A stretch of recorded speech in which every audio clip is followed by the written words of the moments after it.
Welcome to day two of the Well Played Cup Hearthstone edition. I'm Chanman V, and I'll be joined by Frodan here. We'll be casting the games for you all day today.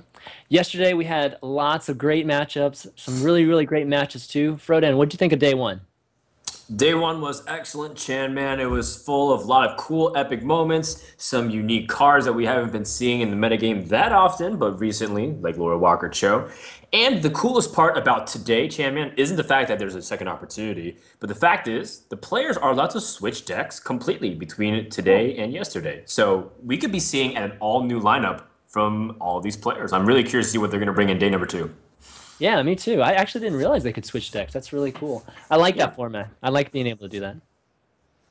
Okay, And so speaking of which, according to what we were just told, we're talking about new decks. Kit Kats is apparently bringing a different kind of Warlock. Yesterday he brought a Zoo, so that makes me think it's a handlock, but at the same time, I'm not really sure. Maybe he's doing like a weird combo Warlock yeah. like Kolento did or something. I'm not sure.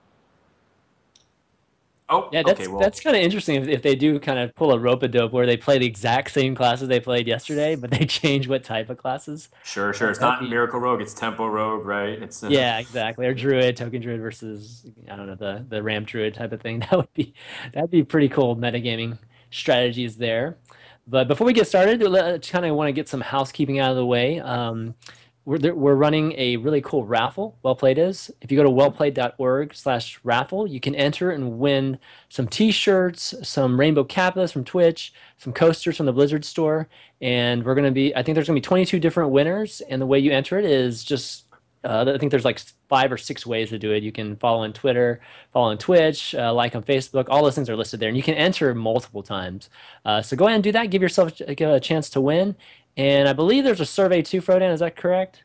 Yeah, there's a survey just get some feedback on how Well Played is doing. They're trying lots of cool stuff, and you guys have been seeing the production and whatnot. Well Played guys are super down to earth, really open to all kinds of feedback. So go ahead. You see in the bottom right of your screen, wellplayed.org/survey, and just give some feedback on the event. Awesome. So first series we have here is going to be Kit Kat's first show. I don't think I've ever seen these guys play each other in any events that I can recall. But Kit Kat's obviously a really talented NA player, famous for his warrior decks. And then we got Show here, who is also a very top EU player. Used to be a StarCraft player, StarCraft Pro actually, and was quite good in StarCraft. And this should be an interesting matchup. Well, yeah, a show is has a really rich history in StarCraft, even dating back to the very beginning of the beta. He was one of the dominant European Terrans, winning a lot of the tournaments like IEMs, even making really late runs. Most recently in DreamHack summer, I believe, of last year, where he took out Life, who was a really high-ranked foreign Zerg. But that's all in the past. Now, show focuses solely on Hearthstone, but he's coming out for big blood this time around because yesterday he went out 0-3, and so did Kit Kat. So both of these guys, they're trying to make their mark in the tournament. I don't think they want to go out 0-6. And I think we're going to find out what's going to happen here in game number one here, Jamie. Okay, it looks like Kit Kat's starting off with that innervate. That's pretty much exactly what you want when you're playing Druid. And oh, it looks like Show's full of a bunch of spells here, so not an Yes, ideal that, opening, but he does have that the coin. conceal definitely means Miracle Rogue. And keep in mind, again, these players were able to switch decks in between, but for the most part, I don't think you want to change too much. At the same time, what you bring to a tournament is maybe doesn't really matter so much as to surprising your opponent versus playing well. Mhm. Yesterday, there were still some questionable decisions, some misplays from Yeah. players, and I think the most important thing is having a focused mind and being able to make the right calls. Yeah, absolutely. A lot of people don't really understand that there's such a huge difference between playing on ladder and then when you play in these events. There's a lot of pressure in these Sure. events. There's 3K on the line here in this tournament, so pressure can really get to you sometimes. Show actually ends up drawing the gadget stand, so Ooh. definitely improved his hand by a He's ton just with that on the one. coin. He On has conceal and exactly, preparation, Chan man. I think exactly. this is almost the dream. The only thing that could have made us better is some early drops. Maybe like the SI7, maybe something Yeah. like a Farseer. Even if he had a 4 drop, say like a Gnomish Inventor, that could be better. But other than that, he's like one deadly poison away from just running away with this game. Yeah, absolutely. Kit Kaz, got that early Harvest Golem, but he doesn't have much to really back it up right now. Does have a Harrison Jones just in case to really alleviate any poison daggers from Show, which will be really nice. Getting rid of at least 3 damage is really nice. It's really annoying to deal with this Harvest Golem early because spending removal on it makes it's so sticky. You usually need to spend two, sometimes Mhm. even three cards, or at least three mana worth of cards in order to get rid of it. Yeah. But one thing that has really nice here for show is that he hasn't seen a big follow. There's no like wild growth. There's no follow up to anything because he's not playing minions. So in a sense, as much as it's really annoying, he's been able to relieve pressure. But look at it. The Harvest Golem is going to be doing a cumulative of what, 8 damage? That's Yeah, so amazing. much over time, That's and crazy value for that that. sets up potential ways to utilize combo later on, especially since he has Mhm. one piece of it already with Force of Nature. So as much as KitKat hasn't been following up his Innervate, I think his start is pretty decent. Yeah, I think so too. And he just got a keeper of Grove too. So he's really thinking about, do I continue and just press? Get him down to 18 here. Yeah, actually 18 here. That would be, that would actually put him within four of the combo, and he already has half of the combo already. Yeah, exactly. That's what he's And doing. I think he feels like if a Van Cleave came out, he'd be a little bit sad, but the whole point is he still is draining his opponent's life. So I think he has a second keeper. Use it while you can. Next turn, you have the ability to use Harrison Jones just to draw a card and make life more difficult for the Miracle Rogue player. Yeah.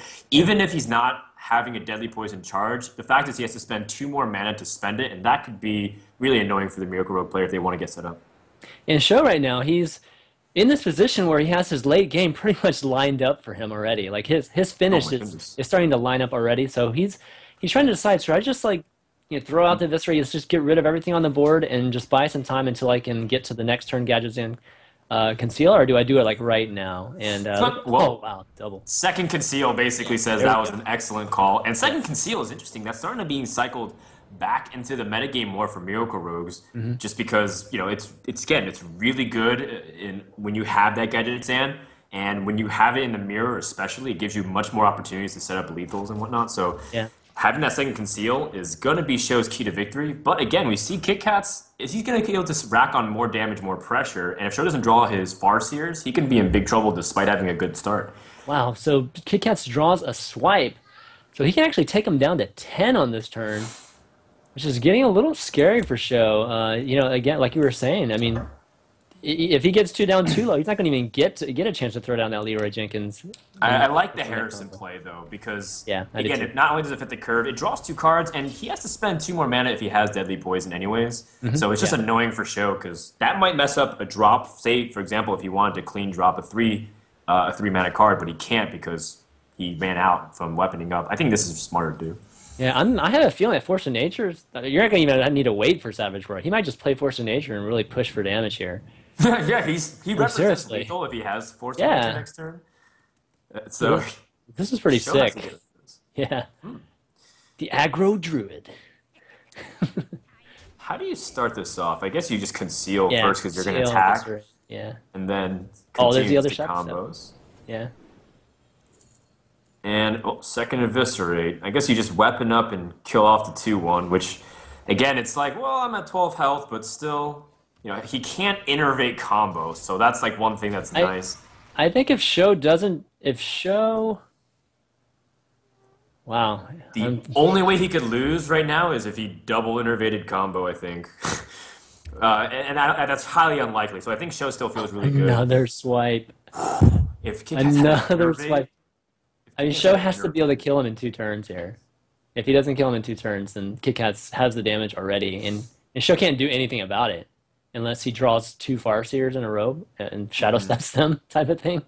Yeah, precisely. His opponent does have the gadget stand, but how much is that really going to be a Yeah. concern? I think if you just kind of attack your opponent down, bring him to 7, you put him on a guaranteed 2-turn clock, assuming he doesn't have, or actually even if he draws into like an innervate, he Yeah, actually Innervate should wins it win. for him. Yeah. So he has a lot of outs here to just completely destroy him. Okay, So so Show there's picks the up a draw. Farseer though. There's the Wow. draw. Okay.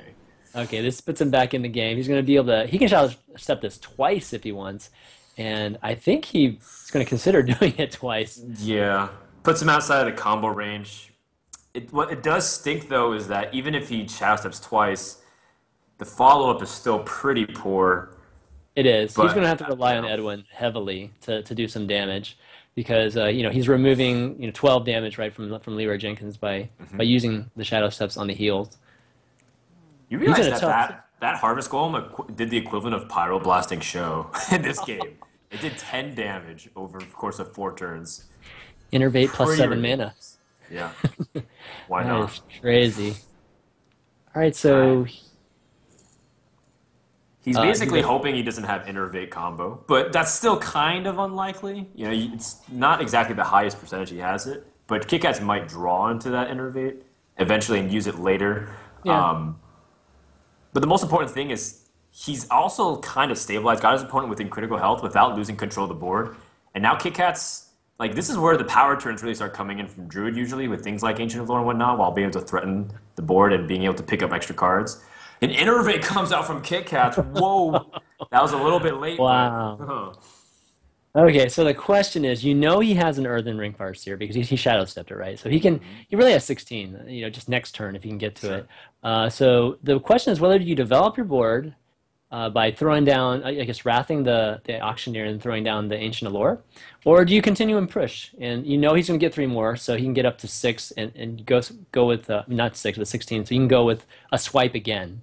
And uh, I guess follow it up with a hero power or something. Just keep continuing to push with damage because you have a Ragnaros behind this too next That is turn. true. That is true. Assuming you have the Ragnar set up, you may be able to set yourself into a 50-50 coin flip where either way you take out a big minion or a huge minion like an Azure Drake, or you win the game. So you could set it up. But I like Wrathing because you push yourself closer to finding another piece of the combo. With Yeah. these kinds of decks nowadays, I'm almost positive Kick-Cats on a double combo. And so just picking up another Savage Roar or one of the Savage Roar pieces would be just so Auto big, win. Yeah. especially with, yeah, the Ancient of Yeah. Lore as a follow-up. I wouldn't be mad at Kick-Cats for just going for draws at this point. Okay. So he does. He. See what he picks up with the Yep. 2 cards. All right. Let's see. It's a good chance for Savage. You got two left in there. But what's so important is that Sho still has to deal with the 5/5. Oh, he Oh, and he got it. does pick He up the got it. Savage Roar. Yep. Okay. So in 2 turns, he knows he can. Oh wow. Actually, if he picks up even Druid of the Claw and Druid of the Claw plus Savage Roar in charge mode, that also can finish the game. So Kit Kats has a lot at his disposal. Sho has to feel way under pressure at the moment and needs to do something big.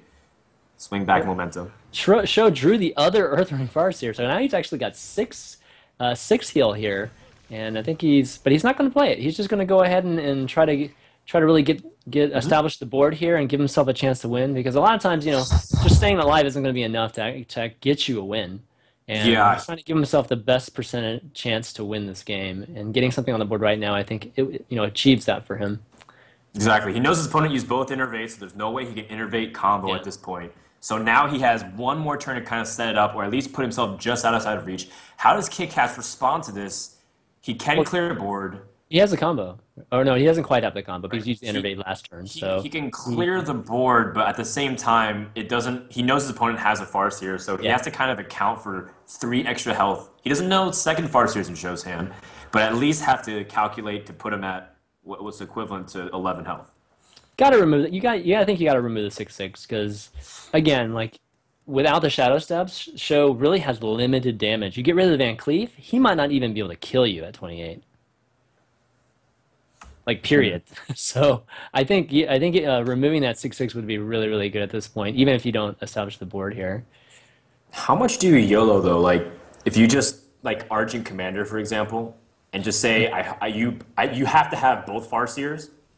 I mean, he has to have both. No, no, no. If he Argent Commander's an attack space with hero power, actually, even if he has both Yeah, Farseers with that's no true. Shadow Step, That works too. Yeah. yeah. But he's just gonna go for the rat just to be extra safe, so that way his opponent can't get huge damage off of other things. But I think now he's basically saying, I'm gonna take kind of the middle approach and say you need to have both Farseers in order to live and get rid of this Argent Commander. So 22 damage. Is 22 damage even possible without Shadow Step? Not without stuff like Cold Bloods, Yeah, and right? I you don't need to even. kind of you need to kind of have something like Gadgetzan to keep that engine going. I mean, he could have two poisons, a cold blood, Maybe a some blade. Sinister I mean, if he had Strikes or something. a full blade too, so he could do 10, 6. I guess if you had Yeah, two, yeah, you could do 24.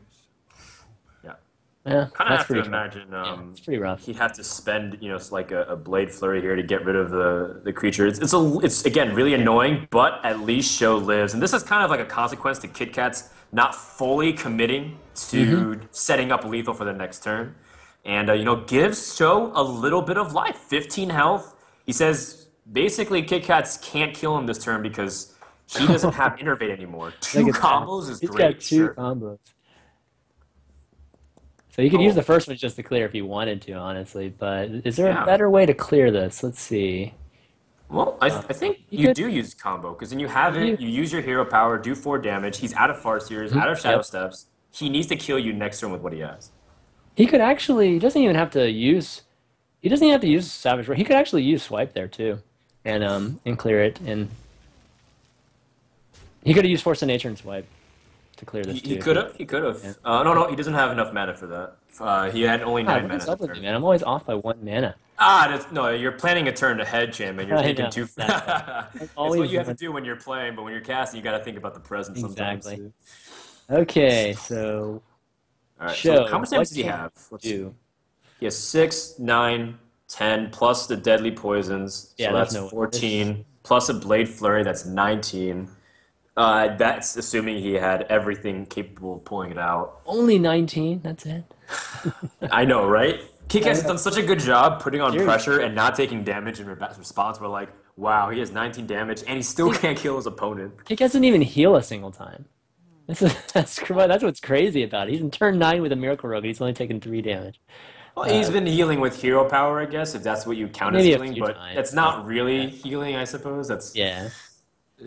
like he's using his hero power more aggressively than defensively, at least from the beginning stages of the game. And like if you're kick-ass and you see an Agitate come out now, then you feel like the game is secure because there's nothing he can follow up. He's used more than half his mana to just alone try to whittle down his opponent. But I think if you're Kit-Kats, you're feeling pretty good. This double combo paid off perfectly, and he's able to hide important tech like Ragnaros, which may pay off in future games. Yep.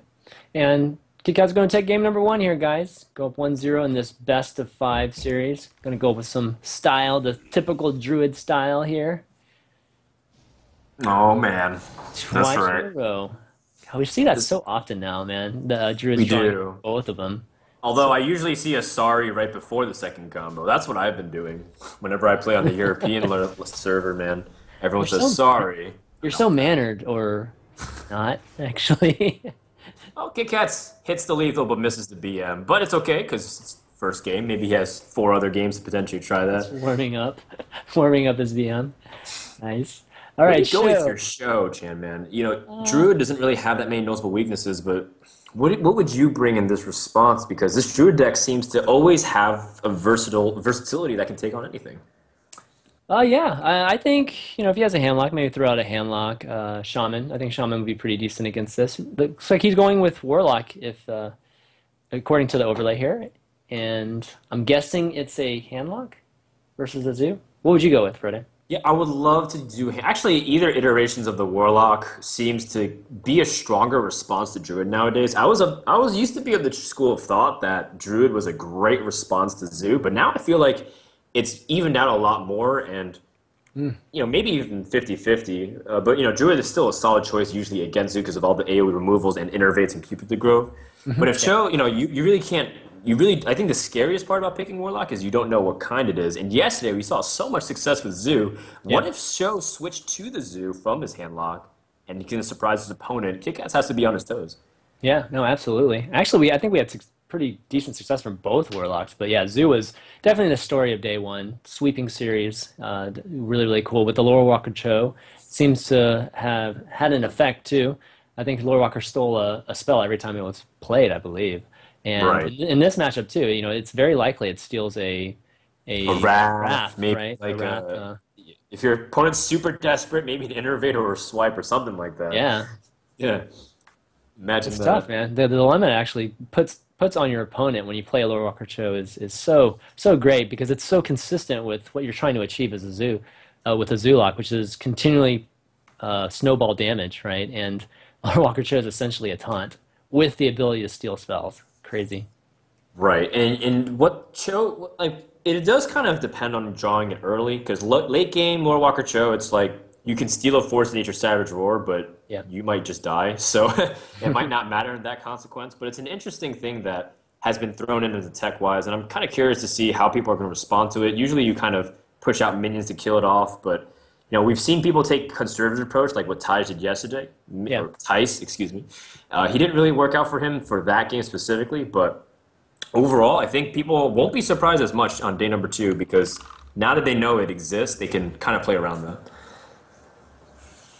All right, so I think the players are getting ready, but while we're waiting, I want to give a big shout out to our sponsors and Well Played for doing the production and Twitch for sponsoring the event. It wouldn't happen without Twitch helping out here. So hopefully they'll continue to support events like really great events like this. And if you're tweeting Oh. about the event, be sure to use a hashtag WPCHS. Get this event trending on Twitter. That would be awesome. Yeah, most definitely, and definitely also support these guys in their social media. I know Kit Kats again. He's Oh looking yeah. for a new team. A show is on Root currently, which is a nice group of friends and community. They have other good players like Sixo and Eggy on that team. Mhm. But meanwhile, Kit Kats, he's still trying to pad his resume, so he wants to continue to move on in this losers bracket and not drop a hair. Meanwhile, Show's still looking for his first win of the tournament, and you know Oh yeah. what? He might pick it up with a Zoo deck. All right, and it looks like he's going to keep Doomguard here. Oh no, I was going to say he's really slow to X that one out. I think if you're on the coin, keeping Doomguard is, while it's really nice to have Doomguard, having a really powerful double one drop with something like Flame and Voidwalker is even more Yeah. important. Just because the start snowballs, so that way when Doomguard comes out, the board is already soft enough for him to have high impact. Okay, so Sho has a pretty decent start here. Not the ideal damage heavy start that you like to see a lot of times, but he does draw the knife juggler. That knife juggler can be super cost efficient with those knives, Yep. really softening up a lot of the minions that are on the board in turns one and two from your opponent. Yep, he also doesn't coin out the second Voidwalker because the impact is actually exactly the same. The Knife Jockey will do one Yep. damage, or the Voidwalker will attack for one damage, in which case he might draw into something better of a one drop. Say he gets like a Young Priestess and his opponent can't respond to it immediately. You put out Knife Juggler and Young Priestess, and that way gives you more flexibility in case you draw into that one drop. Yep, great points there. Kit Kats doesn't have a play there. He doesn't want to wrath that Voidwalker, given that the Voidwalker is such a low damage. Not really worth the using one of the few spells you do have to remove units here. And Knife Juggler's going to come down. I'm thinking he's going to coin out the Voidwalker. No, okay, so he just waits. Well, if his opponent can't Wrath, then you put out like a Defender of Argus, and then like it gets really Oh, sick. true, Or true. even better, what you do is if you pick up something really good and you have like a lot of low drops, you drop the Voidwalker in response to your opponent because it just like it's really good surprise, and just Yeah. completely destroys your opponent. But the Defender of Argus value is just so high that I think Sho can't resist. And now Kikaz is like, oh, well, I went for the Harvest Golem and played off curve in response, but at the same time he took a lot of damage for it. Does have a Wrath. We'll be able to remove the Knife Juggler here and Wild Growth. Oh, no, I think he's going to use the hero power here to remove the other Voidwalker, I'm sure. And how's he looking the next turn? He's got an Azure Drake. It's a nice minion to get on the board, but it doesn't actively respond to anything. So that's going to be can still be an issue for Kit Kats, especially if Sho draws something like a Soulfire. It's not as clear cut though, just to hero power and kill off the Voidwalker, because the Wild Growth does empower you to use Argent Commander the following turn and also pick up another 2-for-1, especially if he drops something powerful like a Dark Iron Door. But then the follow up is that Voidwalker lives, so if he buffs it for some reason and adds even more annoyance, then you lose more of the board. So I think in that defense, you're right, Champion. Yeah, not only that, you take an additional 3 or 4 damage, which, man, in this matchup, that could That's true. spell That's death. true. Even just additional damage in turn 3 and 4. It's kind of crazy that way. So Sho ends up throwing down two pretty sticky minions here with the Harvest Golem, and then Yeah. again, like you said, Kit Kats isn't going to be able to play that Argent Commander this turn, which with a charge is more proactive. He draws a Keeper of the Grove though. Could be helpful. That doesn't help right now, but what it will help eventually is anything that comes out in the future gives him an easy 2-for-1. Kind of unfortunate that it came out now instead of later. He would have been a perfect answer to something like the Knife Juggler or something, if assuming Yeah. it wasn't buffed. That's what's just the power of the Keeper of the Grove. And now Kikat's, well, it's still like a little bit of a tougher turn because he can also clear this Voidwalker while dropping a Harvest Golem. The Azure Drake is a 4-4, but it's easily traded with something like an Abusive Sergeant on the Defender of Argus. So I think he has to kind of weigh his options here, Champion. Yeah, I think you're right too. I think. Oh, he's gonna. Oh wow. Okay, so he's gonna go with the Harvest Golem instead. It's a stickier minion. He needs board presence. Again, the Azure Drake can just die really easily, and his opponent can just take command of the board in a more dominating fashion. A Harvest Golem is, again, really hard for your opponent to remove. Most likely what he'll do is Show's going to ignore, oh, especially with that Boots Sergeant draw. Oh wow. But Okay. this will force Show to ignore the minions or the Harvest Golem, and then that can give Kit Kats the ability to surprise him with something like an Argent Commander the following turn. All right, gonna take him down to wow. It's gonna take him down to 13 here. Surprised he didn't use the sergeant there just to sneak in another two, but he was gonna wait until the next turn, throw down the wolf and the sergeant, and he's looking really good here. Kit Kats needs a man. He needs a swipe possibly. I don't even know if Yeah, swipe's gonna help him here actually. I think the swipe definitely would be useful because he'd at least remove some of these minions efficiently, being able to push through. But it's so difficult because as much as being able to handle the fire, Show's sneaking in damage every turn. And this Yeah. is where I think keeping the Boosted Sergeant is really smart because he knows that these power turns are going to be really big for Kit Kats. And you can use this Abusive Sergeant to sneak in a trade. Plus, if he draws into a Doom Guard, he still has the opportunity to abuse something on the board and Yeah. Doom Guard. So I think having in hand is really nice.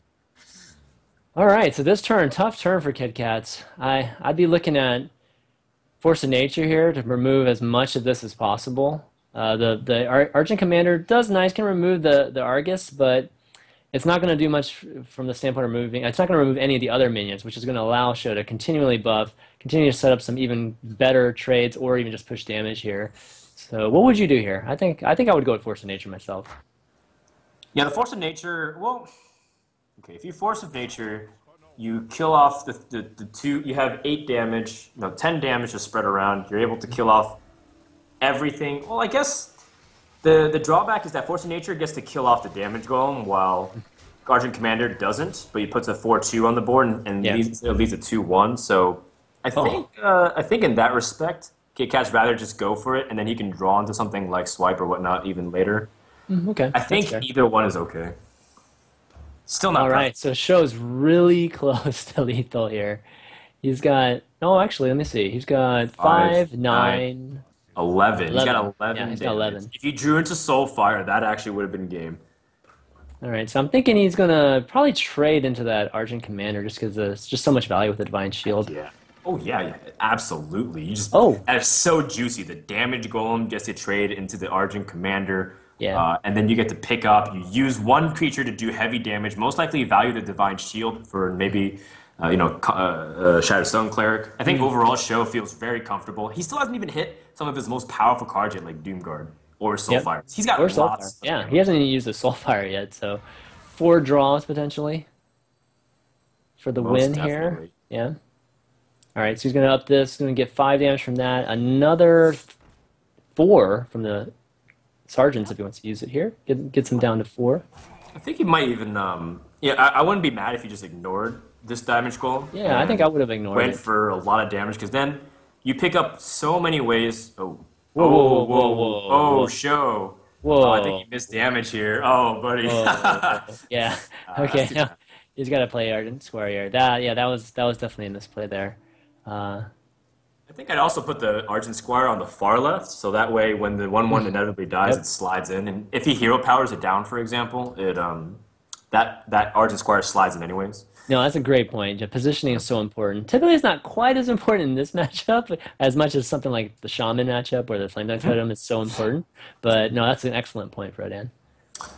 And if he had 2 extra damage and the 2/1 would be alive, then he would be at 8 health. And then, well, actually, I guess in the end, it's not really that consequential. Show's still in a really good position. He still has lots Yeah, of he ways should still win for this. his Yeah. his abusive sergeant to do stuff. Kit Kat's really needed a swipe there, and even a swipe, yeah, a swipe would have helped quite a bit there.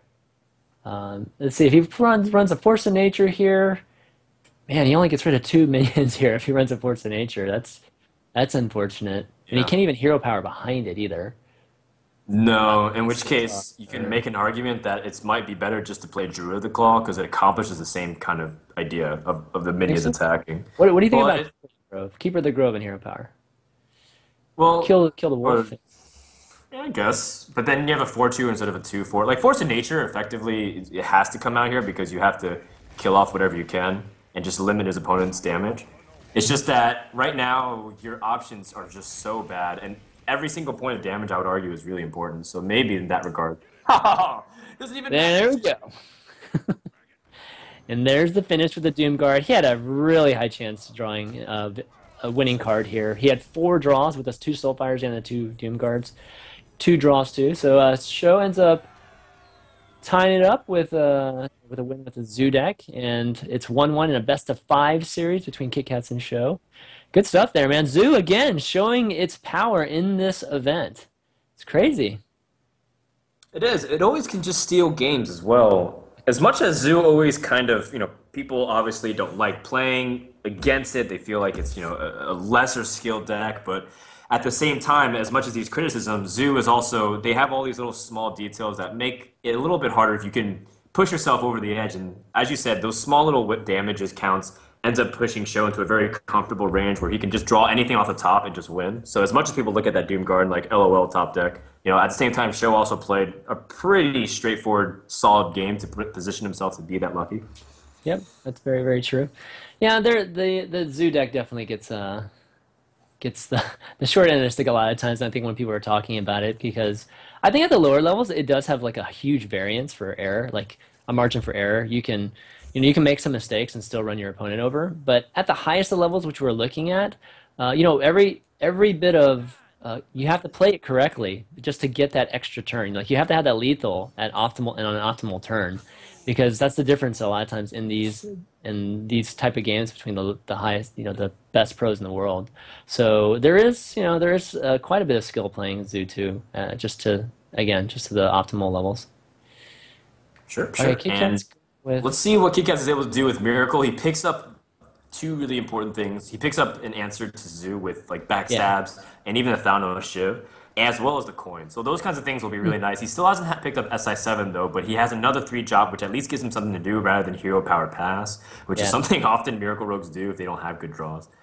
Oh, he draws the Gadget Sand, so he's looking pretty good. Show's starting off a little slow here. He's getting those more of the taunts, more of the less damage minions, which you don't Yeah. like to see whenever you're playing Zoo.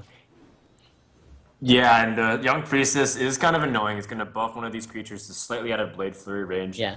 And, again, Show might tickle his opponent to death this game with the kind of start he has. But Kit Kats also has a pretty explosive way to respond. He has his Gadget Sand, which is a little bit hard. Sometimes you spend your resources so much that Gadget Sand isn't worth it. But oftentimes, even just the 1-2 spells it draws can be so clutch because the spells that Rogue has often deals with Zeus so well. Fan of Knives, Blade Flurry, just what he Blade just drew Flurry, there. It's an exactly. essential card for this. And all right, now he draws a Knife Juggler, and these taunts make a lot of sense. Or these taunts are going to serve a really great purpose here, defending that Knife Juggler, getting a lot of value from those knives. Sure. And we'll see if Kit Kats can draw. Well, actually, he Please already no has a backstab? backstab. So Oh, can he just has a get, yeah, backstab. he That's has a right. backstab. You can just get rid of it. So That's what you pray when you drop the knife juggler behind so many taunts. And exactly. the Farseer is going to be uncontested. That's going to force Show to Soulfire. And if Show picks up like second Soulfire, how crushing is that going to be? Well, that'd be terrible. Well, that's perfect. Okay, that's a great draw actually. So he doesn't have to do that. And oh wow, he's choosing to trade the 1/3 there. Oh no, he's going to Soulfire, right? Okay. Yeah. Yeah. I think it'd be, kind of a waste otherwise. You might pick up in something like a Doom Guard. That always happens, by the way. If you have Soulfire on turn 4 and you choose not to play it on an Yeah. empty hand, practically, you're going to draw Doom Guard. That's just like the rule. Like, Yeah, I am yeah. 95% convinced Show's going to draw Doom Guard next. Yesterday we saw Trump play the Soulfire with 3 cards, including the Doom Guard. That was exciting. That is risky. Risky. I don't encourage people to try that at home, but if you're feeling extra lucky that day, go ahead. Go He eked it out, man. He got max value.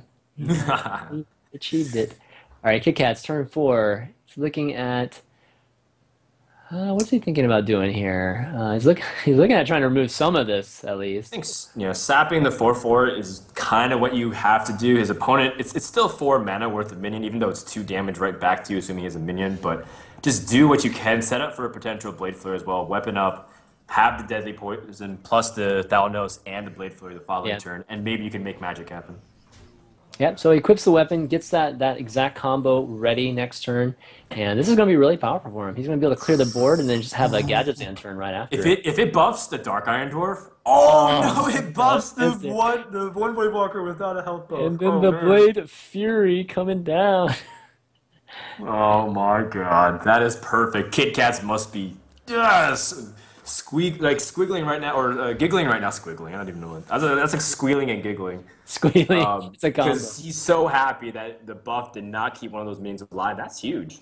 Yeah, that's AoE clear is that massive. could be game winning potentially. Gadget Sand's going to be coming down next turn too. He's got a Sinjin too to really deflect damage also. And Sinjin's really nice because it trades with a lot of the Zoo minions, more so than just absorbs damage.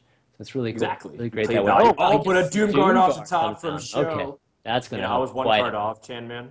Yeah, One you card were. off. But It's true. the the premise or the concept is still standing. So Wow. Okay, that makes it. This makes for a really interesting turn here for Kit Kats. Uh, do you play Gadget Sand and just coin and see what you get? Maybe draw off the Thalanos and try to see whatever spells you pick up. But then if you whiff, then you're putting yourself in position to lose because then he has really good trades with his Doom Guard. And not only that, he's going to continue to draw cards faster than you because without Gadget Sand, you're just drawing one card at a time usually. And that's where Zoo gets to snowball because he has so much health. He has 26 health. He can keep tapping, drawing two cards per turn, and you're going to get outpaced. wow. Versus going for the safe play. Yeah, this is really tough. I think I draw first. Maybe draw first with the thoughts. No, okay. He's gonna go ahead and just throw that down. Okay, so There he's gonna is, collect first. you know, Chanman, I don't. There is merit, by the way, of using your Leroy as removal for Doom cards too in this matchup, especially if you know it's your opponent's last one, and Okay. you're basically saying Zoo has to build a board, but at the same time, even though you lose maybe a win condition, you still have Van Cleef and stuff to impose. But Kit Kats needs to draw something big, like an He needs eviscerate an or something would be eviscerate. huge. He needs a eviscerate really badly here. Anything, Let's see if he gets it. preparation. Something would get Anything. this guy Sam going. Oh, Oh, SI SI seven. agent, SI7. Give Ooh, some. I think you do go for it though. Gadget Sand coin, you can SI7. You still can draw into something. I Yeah. think now is time. Now's the time. Yeah. I mean, even getting SI7 down isn't the worst thing. I mean, he'll have to decide whether to deal with it or not, or just push for Right. damage, and then it'll set you up better. Oh my god, two of the worst draws you can do to Wow. complement this Gadget Sand. That is really tough. That is really tough. Actually, okay, so Uh, let's think about this. So if he SI agents, should he shoot do the 2 damage to the face, get him down to 20, and give himself potential lethal next well, he turn? needs to So, draw first off this Thalanos. okay, yeah. Yeah, and then see. But we'll talk about that in a quick sec. Let's see what he does. Oh, he draws a preparation. Does he get something like Fan of Knives? He still needs Fan of something. Knives would be huge. Oh, backstab. Stab? Oh, that stings because the order of it's so bad. Yeah, it is really bad, but you got to use it. I think you still got to use backstab. Yeah, I agree. You It's just even that if he had something to reduce that damage, one life, then he can use Pretty- SI7 to finish off that Doom Guard. gosh, gotta hurry because he's Oh, still got man. the draw, and he's got the SI agent play or not. Oh, Van Oh Knives! my god, the Fan of Let's get a hurry up there. That is so unfortunate for Kit Kats. Just the sequencing of that draw has almost changed the potential of this game. 11 health with 3 on the board is virtually nothing to a Zoo. But you gotta kill the Gadget Sand here, though. I think I I don't think you have know. to kill the Gadget I Sand. think he might go for it. No, it's just I feel like it's too much potential what your opponent can do from that. Okay, fair Yeah, enough. I feel like why give your opponent a way to draw into lethal if that's the case? You know. No, that's true because he's going to have that additional 4 damage. That's a good. And then he just drew cold Whoa. blood too, and he's Wait, Chan man. I think that's lethal. Is that right? Oh wait. Does he have enough mana to? no, he doesn't have the weapon. Oh, that is too bad. He had 19 damage. He just needed the weapon up. He just needed to weapon up there. All right, so he's going to be able to clear most of this board, and weapon up. Actually, he could clear the entire board. And I think with that, and this has Oh, guaranteed lethal. He needs Soulfire. He needs to Soulfire, tap into Doomguard. oh my Do you gosh. believe, If he gets champion? Doomguard and finishes this is gonna be crazy. First, he has to sense his opponent has lethal. If he senses his opponent has lethal, he goes for it. And I think Show's at this point where he says, if I Soulfire, I don't think I can necessarily. If I Soulfire the Drake, for example, I don't know if I can actually win. So Show has to do two things. He has to recognize, one, that he's going to die next turn. And the second thing, he has to get this Doomguard. 16 cards, and he has one card left. There he is. He's going to go for it, Chan Man. It's the right. Let's see it. Oh my god, are you kidding me? Oh, No way. oh my. Oh my Kid goodness. is probably dying over there on that draw. Runner. Runner, Kidding. exactly. Runner, chicken dinner. Oh So my Show, he ends up taking it, and that was a great assessment there. That was a great read by him. That was probably his best chance to win. It was on that draw, because like you said, I don't think he had enough damage to really string to get 9 before Kit Kat's 1 and 2 turns there. If he removed And the I was telling you, what follows Soulfire draw every time? It's the Doomguard. It's the Doomguard. Oh, that's exciting. Okay. Wow, what an explosive game 3 to take this series lead for Show. At the very beginning of the series, we were like wondering whether or not he'd be exited out unceremoniously without winning a game. But now he's in a position to move on, and Kit Kats, there's a lot of hype behind him because he's a great deck builder, a strong player. But now his tournament life is on the ropes. Is he going to be the first player eliminated from the Well Play Cup? He might be, but if there's a deck that he wants to play to stay in a tournament, it's going to be the Warrior, and that's what he's breaking out obviously against this Zoo now. But Show, wow, those are the cards you want to start with if you're a Zoo deck. Well, actually, Kit Kats is doing quite well too with his start. He's got a Fiery War Axe, going to be able to remove these initial threats, minimize the damage that they're going to be doing. Of course, got to take it, got to take the damage with the weapon. But Armorsmith's going to help. He's got the shield block with the shield slam too, which is going to help. The Cruel Taskmaster can remove those pesky priestesses and minions like that. So he's got a lot that he needs to keep up with this Zoo deck early on. Double Shield Bear. Yeah, that's annoying. Yeah. Oh my gosh, that's gonna be tough. Yeah, Show not having the coin already is kind of like a little handicap considering how slow he had to start. But these double shield bearers do make it a little bit difficult for your opponent to do anything. It'd be really annoying if the opponent dropped something like a frothing berserker then and started doing crazy stuff, especially if you don't have a soulfire. But I don't know if Kit Kats runs something like that. And these two shield bearers are going to do work. Yeah, serious work. And just to answer that Wait. question, I think Kit Kats did have a frothing berserker yesterday. Oh, Oh, and did he? Whirlwind. Okay. Whirlwind double Armorsmith. I feel like you have to get rid of that Yeah. knife juggler though, because that kind of negates the effect of something like an armor smith. So Yeah. if you kind of shield slam that down and then just kind of kill one of these shield bearers, I think that'd be an okay turn. Yeah. Armor up, shield slam, remove that guy, and your Armorsmith is still pretty safe. Or Kit Kat's Armorsmith is still pretty safe this turn. Nothing in Show's hand right now will remove it. The alternative is also to use Whirlwind and use Cruel Taskmaster to remove something and then just kind of continue to chew through it. And then you kind of weaken the Flame Imp so that way it can't get like a... Well, I guess it does trade with the Armor Smith, but in that case, you're Yeah. okay with that. I don't know. I think two options, Yeah. I suppose. Shield Slam in this matchup is not something you're going to get a ton of value for. So if you can use it early on, it's usually a good option. But he decides to go ahead and buff up that Armor Smith, try to chew through Okay. this shield. Interesting. So Okay. this is what makes Kit Kats a really Absolutely. unique player because he always tells how people play Warrior wrong. And you know what? I'm ready for him to prove me wrong because he says that people always put these percentages like, oh, Zoo is favored against Warrior. Oh, Shaman's favored against Warrior. But he always says it's because people play the matchup incorrectly. So I'm willing to learn. I'm ready to learn. I'm a Violet Teacher's Apprentice right now. Let's see what he's Okay. got. I kind of like that. I mean, what's really cool about that move there is that he, in essence, forced his opponent to trade with his Armorsmith there. So he did deflect it, kind of almost making the Armorsmith like a taunt, essentially. So the Knife Juggler's still there. It's going to get some value, but it's kind of a cool little move there, just an indirect move that he did there. Still has the slam. Still has the same move that we were talking about last turn if he wants. He wants his juggle on the 2-2, and he's spending a while trying to think about it. Doesn't get it. Missed. I think every single juggle's hit the face so far. Well, that might end up paying off if he ends up winning by 1 or 2 damage, but Yeah. at the same time, you want to control the board because, Oh, look what he just drew. He drew a brawl. Next turn, he's gonna be good. okay. That's a Okay, Kit Kats. perfect, Well, he doesn't have the perfect. armor smith in play yet. Oh, That that's that's the right. key component. That's We're about right. to we're about to bust some myths here or reveal the truth. Oh, this is gonna be a great turn. So I think you either shield block or you hero power here, shield slam that knife juggler, and you can clear two of these taunts right now.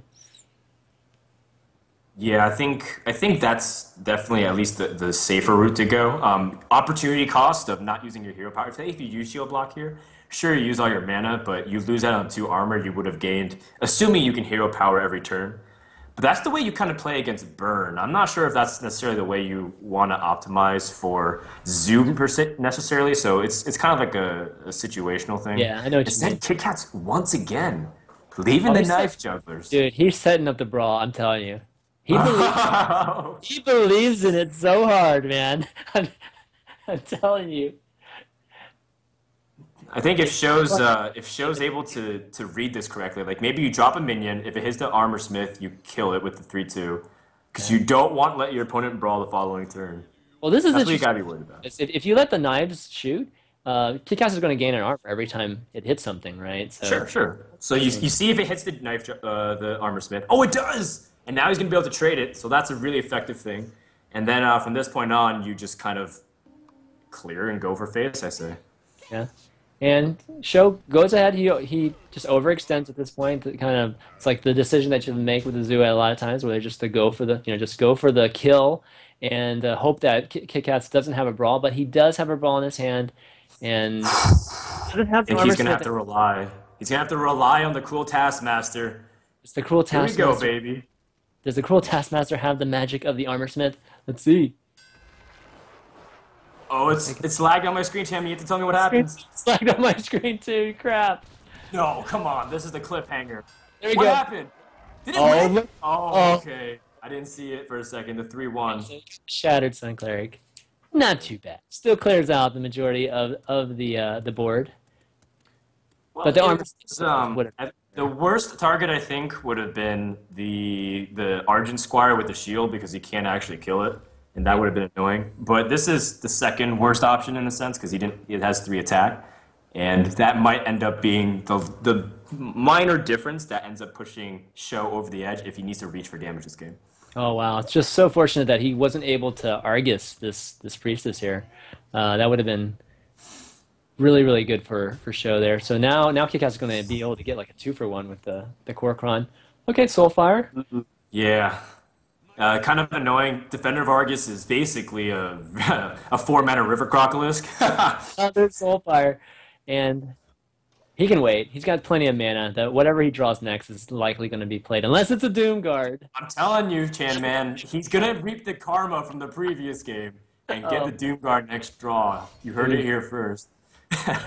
Oh, but Kit picks up again another really important thing. He's keeping his legendary somehow in the bottom half of his deck and picking up really good answers to whatever his opponent has, and he's being able to squeeze in his hero power, keeping up his effective life total.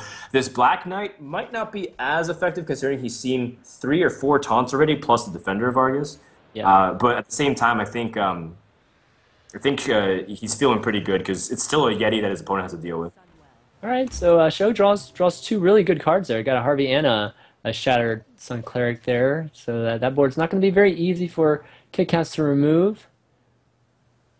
Let's see what Kickass get. Kickass is kind of rounded. This is where you want to be as the control warrior. Mana 8 is when you run into some of your big minions like Ragnaros and gives you a lot of crazy options. But he hasn't drawn them yet.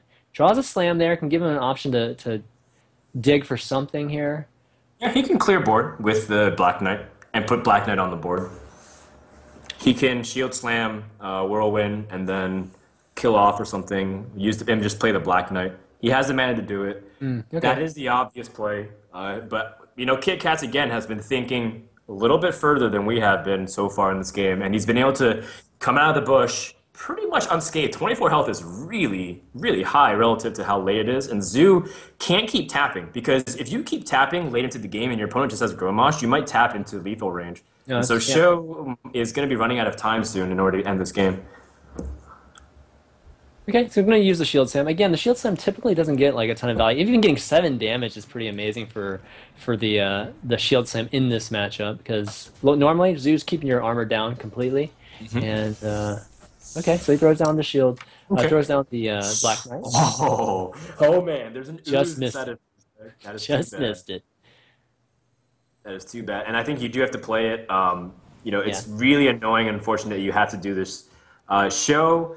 He also wanted to see if he can pick up something like Doomguard, but he's not picking that up either. Kit Kat's kept the Whirlwind because next turn, if he picks up Gromosh and for some reason he can't kill the Black Knight and he taps, then he had 14 damage right there to end the game. So Kit Kat's keeping his options open, and that Whirlwind will now pay off, I think, with Yeah, this plan. Show's kind of reaching that point where, he's running out of steam. He's actually running out of opportunities to draw cards too. Like you said, that Gromosh combo is looming, and with 12 health, that's usually what you can kill with the Taskmaster, right?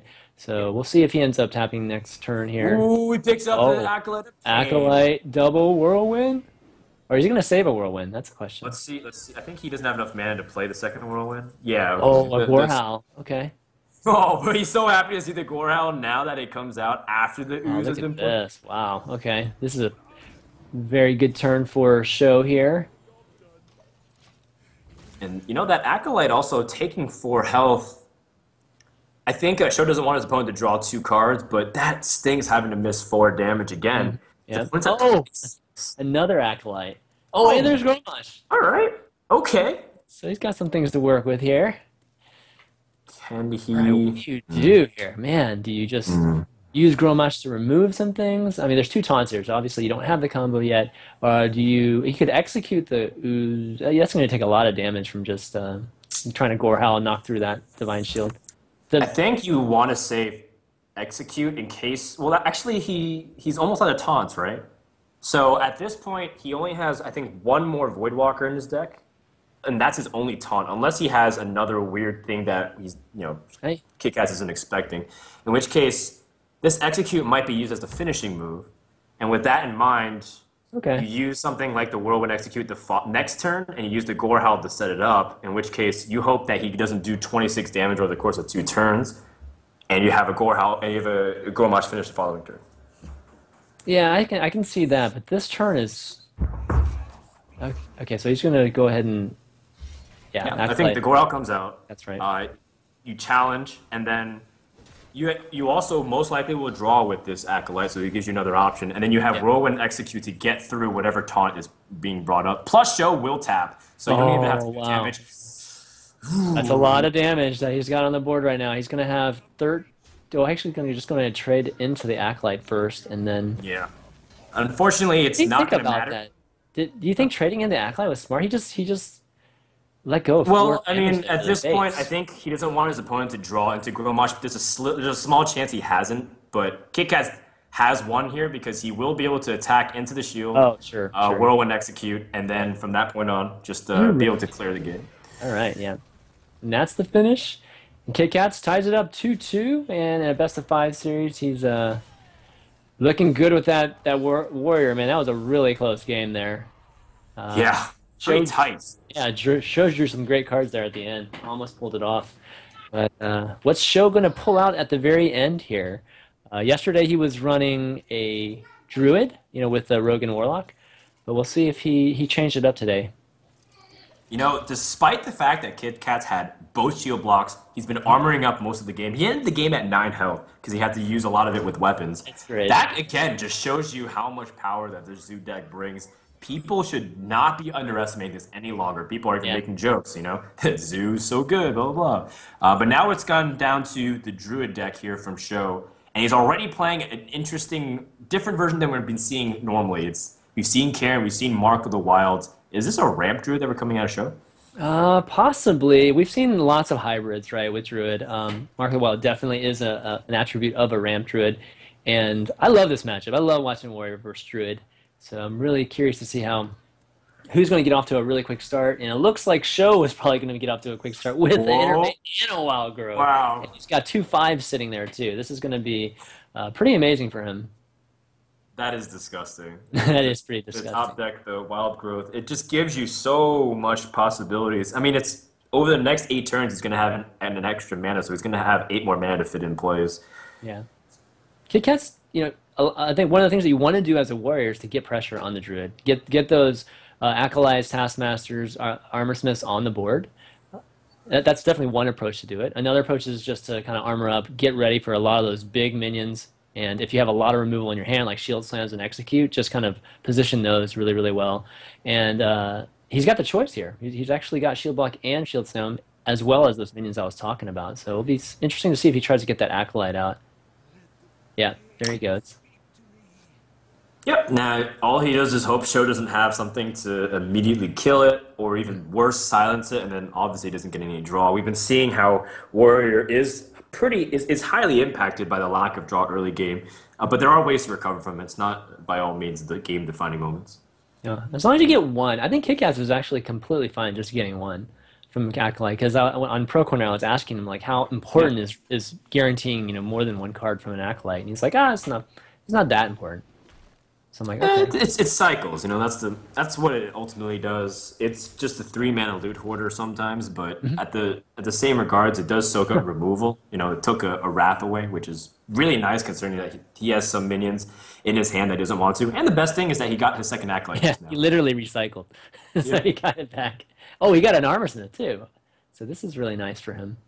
Okay, good start, good start. Yeah, But unfortunately, what's going to happen is if he drops the second acolyte, Show is going to have high incentive to just drop Druid the Claw and charge it. And again, yeah, doesn't really draw too much. But at the same time, it's like if he's able to just kind of stabilize his early game, Kit Kats is still going to be fine in the long run because Warriors, as much as it's really hard to kind of stabilize his early game sometimes against Druid with innervates. If you can kind of build up your armor with shield blocks and armor up and shield slams and get efficient trades like that, you still yeah. have a pretty good chance to win. Even though people traditionally say Druid is favored against Warrior. All right, let's see what Show does here. He does have a choice. He could Azure and draw a card also, but I think Druid the Claw is typically a really good player. Just so, like you said, just guarantee a single card from the Acolyte. Be a little bit more proactive. Force your opponent to have a Fiery War Axe to be very very efficient in removing. He can use a shield. No, actually, he can't use a shield sim because he didn't play the Armor Smith there. So this could be a very unoptimal turn for Kitcast to remove this guy. You can shield block, shield slam. I think Yeah, that might be a logical way to kind of answer this. He ends up drawing anyways for the Acolyte, so it's not like he's falling behind in card advantage. In fact, with that shield block cycling immediately, he certainly won't. And he picks up really important cards. Again, these big, heavy-hitting legendaries that seemed to avoid Kit Kat's last game until when yeah, he really needed them are now coming in early. And especially coming into those mana curves, like things like Azure Drake, into follow-up plays like Baron Geddon, into like Alex Strauss and Grommash. That can just spell early death for Show if he's not able to establish any board, because I see a lot of situational cards in his hand, like Big Game Hunter, and he yeah. hasn't found an application for Innervate yet. Oh, he's going to draw into. There you go. So he's going to shield Sam. Go ahead and do that shield block. Shield Sam play you were talking about. And then, Oh, Alex Strauss, oh my god. He has everything.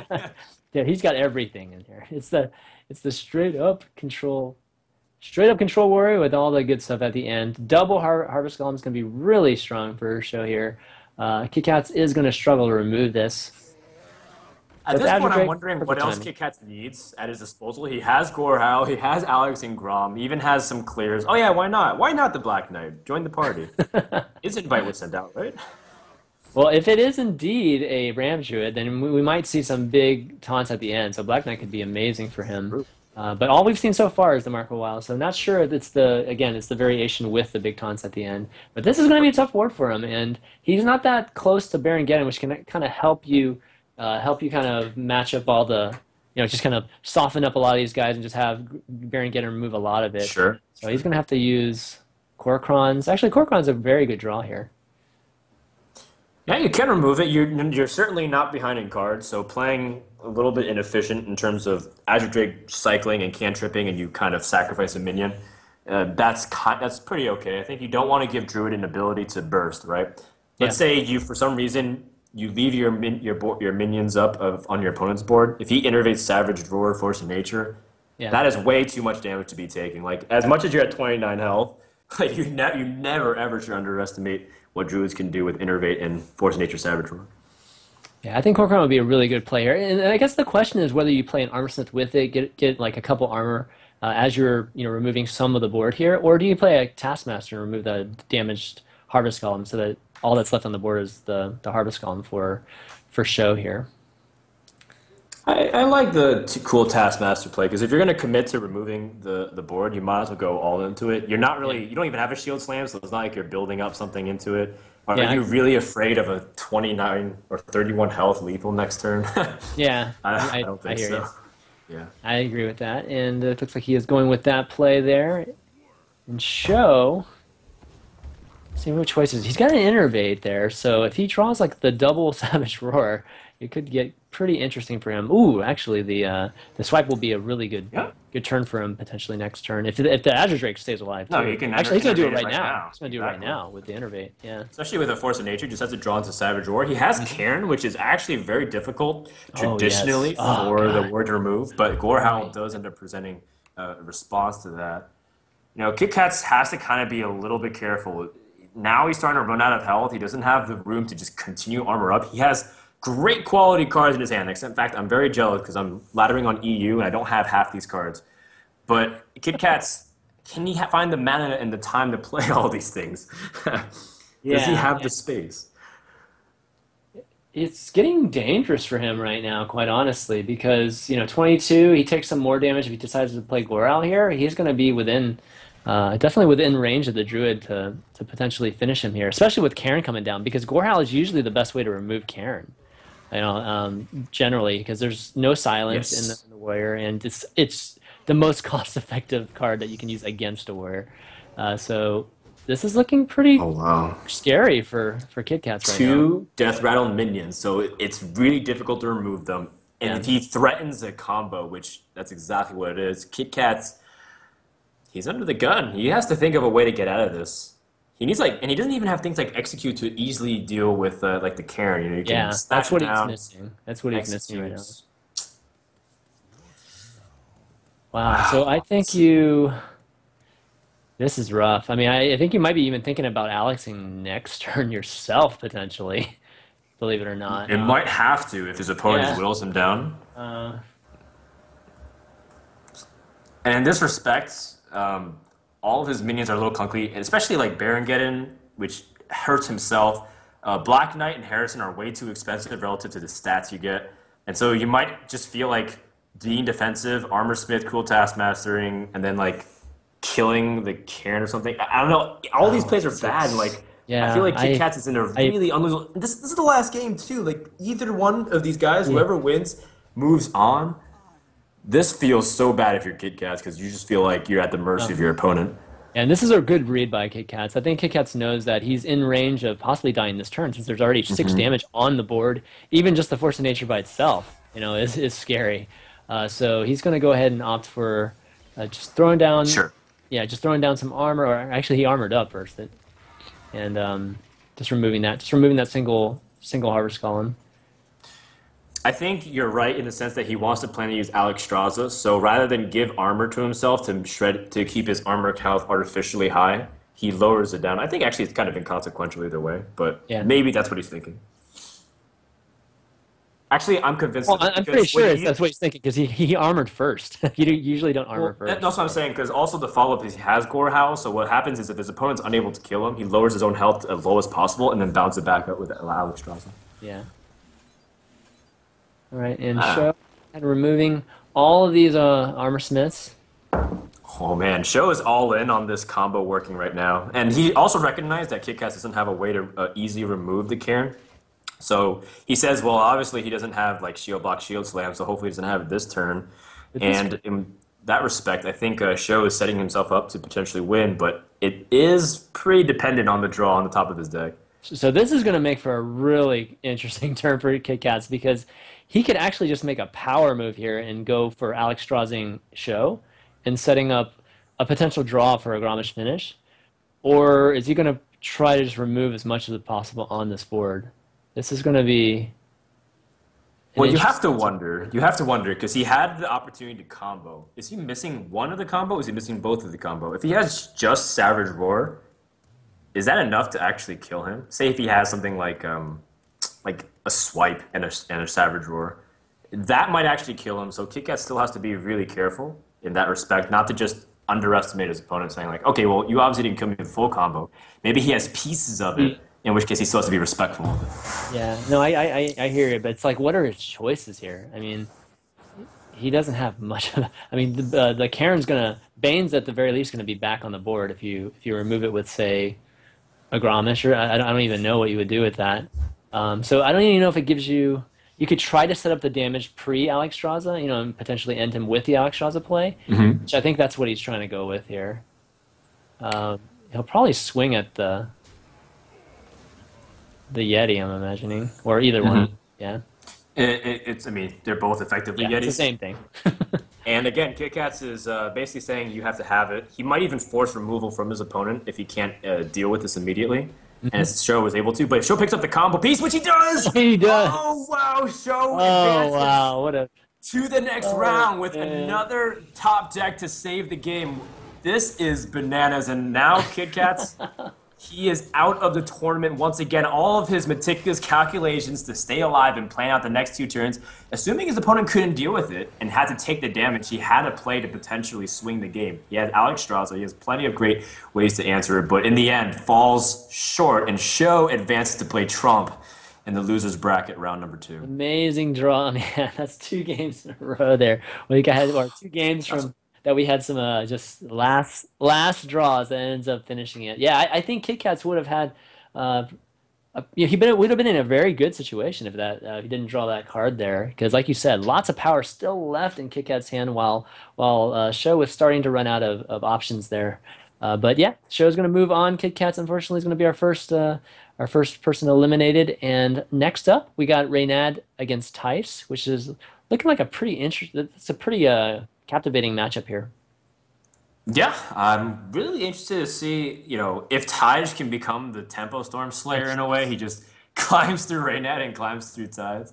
But we'll see what happens because Reynad obviously wants to prove his worth. And it's Mhm. interesting because these two guys have a history a little bit, but I'll talk about that more after the break here, Chairman. Yep. So guys, stick around. Don't go anywhere. We'll be right back.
Welcome back, guys, to the Well Played Cup. I'm Champion V, and joined here by Frodan, and casting some great games for you in that first series between Show and Kit Kats that we just finished. What an exciting finish, Frodan.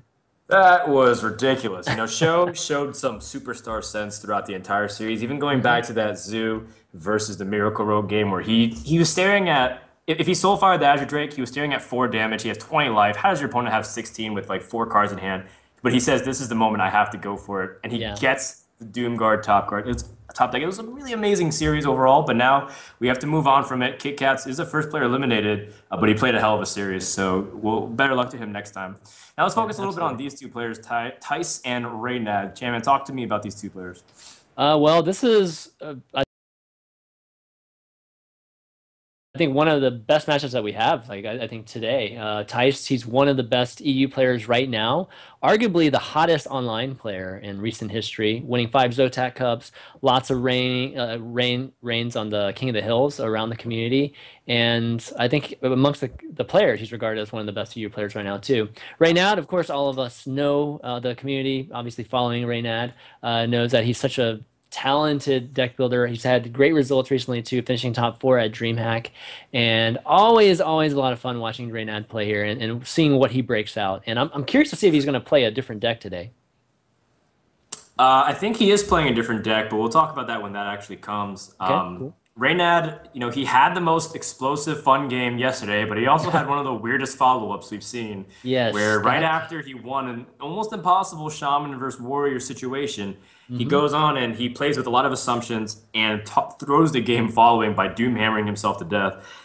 And he Yeah. actually stated on Twitter directly afterwards that he assumed that Dark Wanos was playing the Druids similar to DreamHack, where Dark Wanos didn't run combo. He Oh, the ran Warrior big, Druid. heavy legendaries, right? The Yeah, Warrior Druid. So he exactly. was playing with that assumption, saying he can't burst me, but that's exactly what happened, and he just died.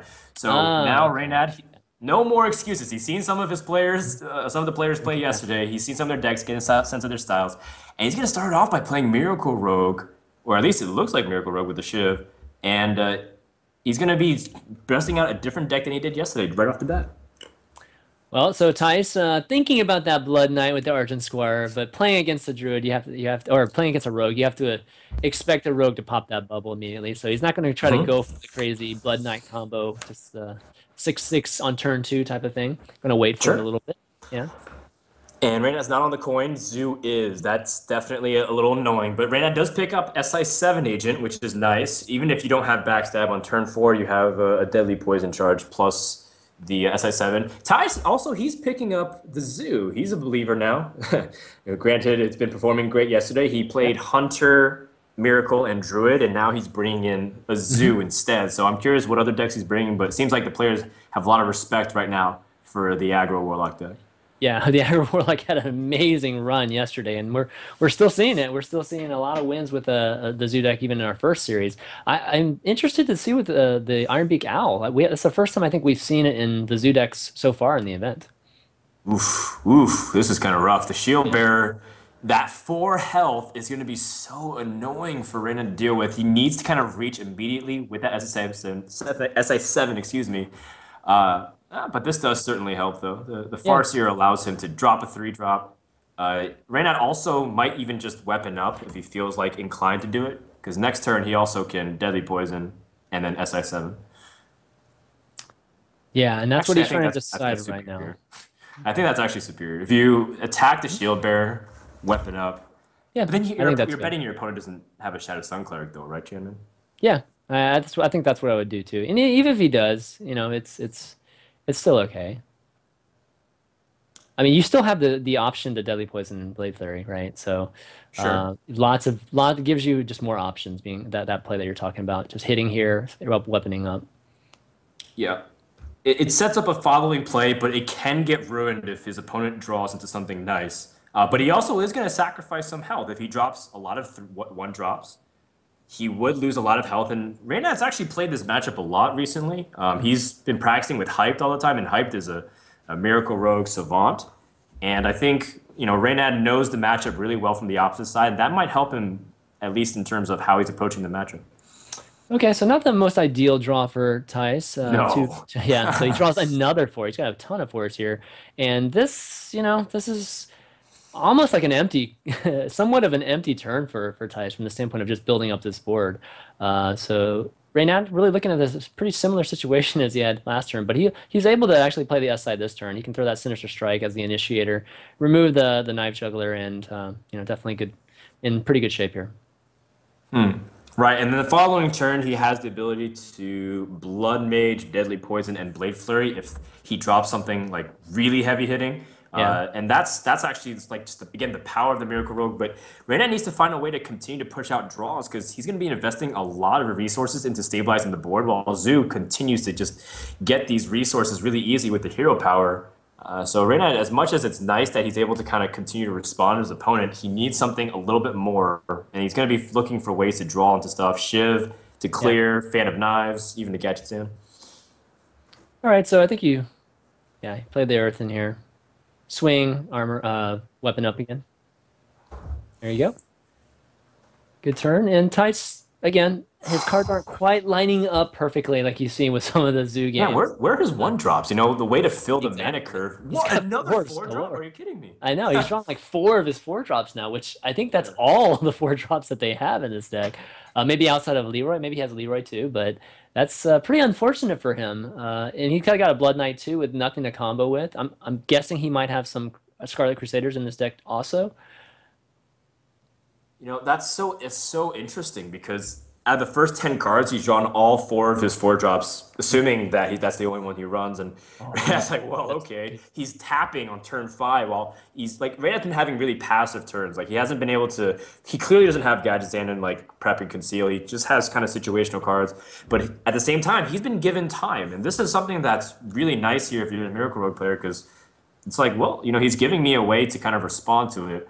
I think he's also debating whether or not he tosses out Thanos with his Fan of Nine, so that way he can maybe yes. clear off the Shield Bearer, drop it down to one health. But there Yeah. is merit to holding on to the Thanos as well. This is such a tough decision because normally Fan of Knives and a Miracle Row, you just throw it out because you just want to cycle cards. But against Zoo, you have the abilities with Alice, like you said, to really clear important minions. So really trying to think about whether he wants to use it now or maybe save it up later and have two ways of removing the board with the Blade Flurry poison as well as the Fan of Knives. But he's going to go ahead and remove the 4/1. 4/1 was just too big of a threat, and ends up clearing the majority of it. Yep, and this is where I think the Owl actually kicks in and really Hmm. kind of Okay. annoys Reynad because Doomguard as Wow. well. Doomguard's a card that's hard to deal with, especially with the hand that Reynad has. But if we can take a second to kind of analyze what Taj can do, he can deny a draw, which is really big against the Miracle Rogue player, especially since, again, he needs a way to get the draws going, and you can continue to draw from your hero power. Yeah. I think Taj has good answers right now to what Reynad has. Yeah, I think that would be a really strong. I think that would be a really good play right now. He's thinking about whether the knife juggler. The knife juggler, of course, gives him the potential for additional damage too. But I think you're right. I think right now it's all about just what the Miracle Rogue can draw because if he just keeps removing, he's just running out of steam unless he draws a Gadget's in. So that Edwin Van Cleef. How big do you think that Edwin Van Cleef's going to get here? It depends again on what Reynad draws next, but I mean, I could ease. Let's see, he has He might six mana, seven he might mana. play He it might he next might even turn. go all in. Yeah, he might He actually might play even it go next all turn. in. Especially if he sees an Oh, owl and he says, yeah. okay, well, there's probably not the chance that he runs it. He might have to go all in on it. I Ooh, think I think he does because there's just too many minions on the board right now. he The might Blade Flurry here. Actually, I think he Yeah, will because he can clear. So I he think can that clear and helps. then just play Van Cleef, right? So No, he needs the spell power first. It's silence on the Thanos. So if you play the Drake, you can Blade Flurry and then trade the 2/3 into the or the 1/1 into the 2/3. It oh, gets that one I was mana talking back. Deadly Poison, Blade Oh, Flurry. I Yeah, apologize for that. No, actually, you can do that too. yeah, and you can get a You six could. six and Cleef out there too, which would be pretty cool. Well, if you shadow step it, then you get a 10/10. That would be. So that could actually threaten to end the game, especially if you just use That's not taunts. a bad option, actually.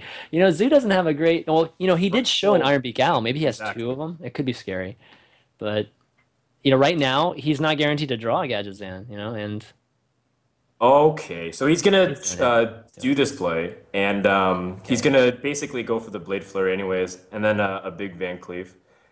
well, bigger Van Cleef, and then clear anyway. So basically, he's able to accomplish both and still put out a pretty big minion, which is Mhm. really nice and respectable. And actually, the best part about it is that Reynad still gets to draw from this Thalnos, assuming that his opponent doesn't silence it again. Yeah, that's true. And he'll get some extra damage from the deadly poison too, an extra three. Sure, So that's sure. kind of nice. Makes up maybe a little bit for the additional two he could have gotten on the Edwin there.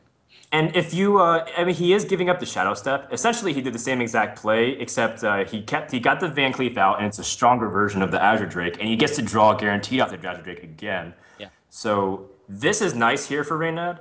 It's just that whether or not his opponent's able to answer this Van Cleef, and I think, ooh, that's a big Oh draw. man, the backstab. This is great. Yeah, He's gonna be able to draw clear through the that Azure knife Drake. juggler easy with the ooh, Oh shadow man, step too. Shadow Step. So if he picks up a Leroy, that can be straight up game. He can just clear board directly from here. And Reynad's looking Uh, pretty good against Taj unless he's I able think to you pull just go out for it. You just magic. go for it, right? You just go ahead and weapon up deadly poison. Okay, no, he's just Sure. gonna remove it. Okay. Yeah. Yeah. Just keep your Van Cleef Well, as don't safe give as your possible. opponent any way to kill this Van Cleef. He is your lifeblood at the moment. He will be the way you win the game directly. And I think at this point, if you're Taj, you're just wondering, how am I supposed to do this? And the answer is you can't. he, he actually has no way to answer this directly. And I think there's 12 damage already Yep, just there's staring 12 at points. Reynad's hand. Yep. He's got 8-1-3, and that's gonna be game. Reynad takes the series and Van Cleef, man, pulling through. He's a pretty key card in this Mhm. matchup a lot of times because again, it might be one of the reasons why Tice runs now actually, is to maybe help with a Van Cleef. So Again, that was a great recognition of Reynad having a good option. It's the best option. He just saw an Iron Beak Owl, and I think Tice would be very, very stretched. It'd be stretched to run two Iron Beak Owls in the deck. So he knows yeah, his answer to Van Cleef was not good. But by that mark, if he went for an Azure Drake, he goes for a weaker body, which he can just Soul Fire immediately and lose the board. So in yeah, every respect, Reynad recognized the situation and made a superior play than the one I suggested. But the idea was to clear the board, which is really important against Zoo, because even if he leaves at 2-3, if it just gets a flurry of buffs with Abusive Sergeant and Soulfire, he might lose yeah. that Van Cleef. So I think Reynad played really well to the strengths he had. He didn't have many cards, but he was resourceful and ends up taking the game. Yeah, absolutely. Tice ended up drawing pretty terribly too in the beginning there. He drew lots of his four Yeah. drops and got off to a really slow start. But that's what happens sometimes, you know. Zoo, a lot of times you'll stomp folks, and a lot of times you'll just run very, very dry. But we'll see what he runs next here. He ran a rogue and a druid yesterday, and those are the two decks that I know he generally runs in a lot of these events. So I wouldn't be surprised if he keeps both of them. It looks like he's going to break out his druid, and that's kind of interesting because the druid has been his anchor deck in most of the things I've seen, whether it's King of the Hill or it's Deck Wars or any events recently in the communities. But he's liking this matchup, I'm assuming, and that's why he's breaking it out now. All right. Oh, once again, Reynad not on the coin, and his opponent does with the Yeti. So if he picks up an Innervate, he can give hell for Rogue for the first two turns, especially if he doesn't have Sap. Yeah. Not a really good start for Reynad, but he does have the Gadgets and Auctioneer. Normally the coin is just so big, but at least if you have the Gadgets in, if you pick up things like Prep and Conceal, the game can just run away. Dude, you get Gadgetzan. It's a good start, in my opinion. Especially when you don't have the coin.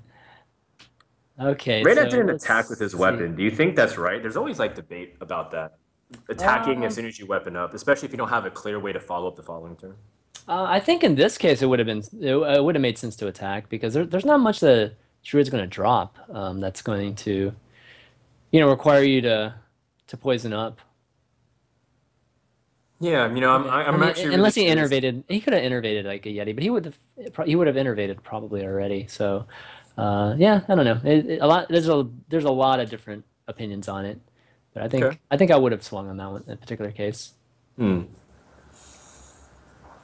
I think All Reynad right, also he's just doesn't want to gonna. give the draw immediately to his opponent, but I think realizing that you're going to take an extra damage, which again, with a combo druid as prevalent as it is, you don't Mhm, want to give druid any leeway of giving them extra damage. And then a Thalnos, the draw is the primary reason of having it. And mhm. if you do like 2, 3 damage, then it's worth its weight in gold. All right. Well, it's going to pay off here, given that he's got a. Oh wow. Okay, so he's got a Thanos eviscerate option now.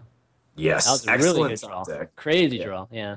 Ideally, Otherwise, you he would have wouldn't had to use use it. that backstab. Yeah. Otherwise, he would have had to use it as an initiator because he didn't have the coin. Yeah, that'd be Uh, so bad if you had like a Sinister Strike and Eviscerate because you didn't have backstab or something like that in order to right. remove that Yeti. Ah, do you deny the draw here? I think you do against Miracle Road. Oh, with the keeper? Yeah, for Mhm. sure. Yeah, He's got the two. best way again, He's stop the got engine. two of them too. So even if Van Cleef becomes an issue, he can silence Van Cleef. Okay, so let's see what options he's got here. He's got the agent now, so this lines up pretty well too. If he wants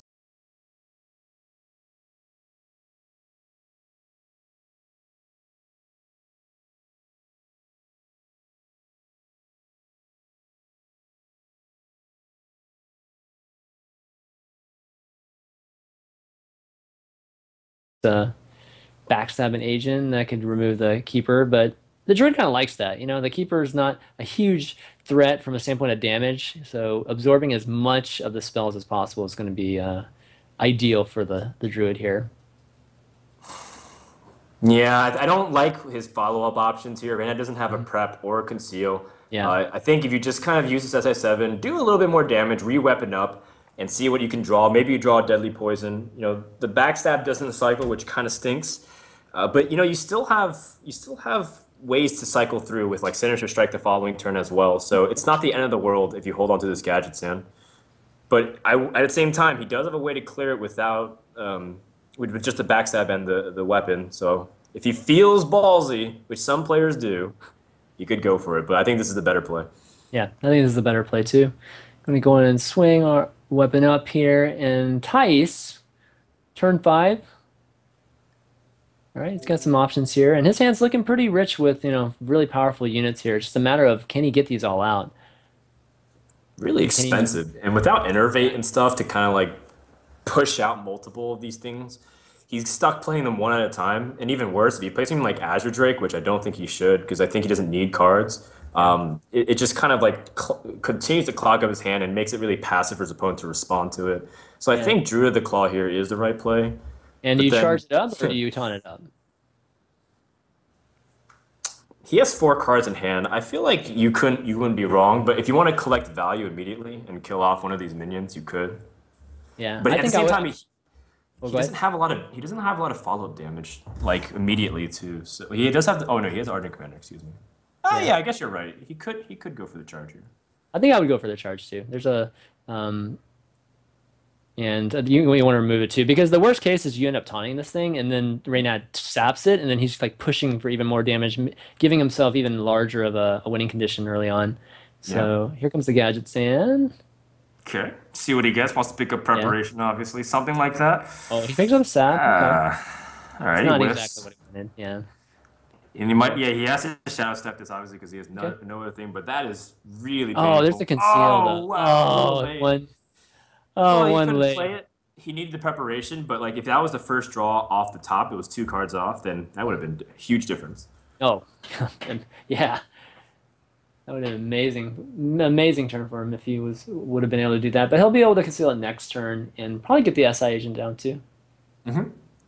And now the board's kind of clear for ties to just pressure. The Argent Commander is a great way just to add damage, force your opponent to kind of respond to it. And we'll see how Reynad draws off of this Gadget Stand once again. Yeah, he'll be able to remove it. He'll probably pop the bubble with his weapon and SI agent that off the board. He wants to put the SI7 though before he conceals, so that way Mhm. he can get optimal value on that. Okay, Shiv. And the Shiv is a nice way to start at least the draws next turn, assuming his opponent doesn't do something crazy like Gadget Sand, or sorry, Ragnaros with an Innervate and like hit it. YOLO Ragnaros. He can't do that. Quite. He doesn't quite have enough mana yet.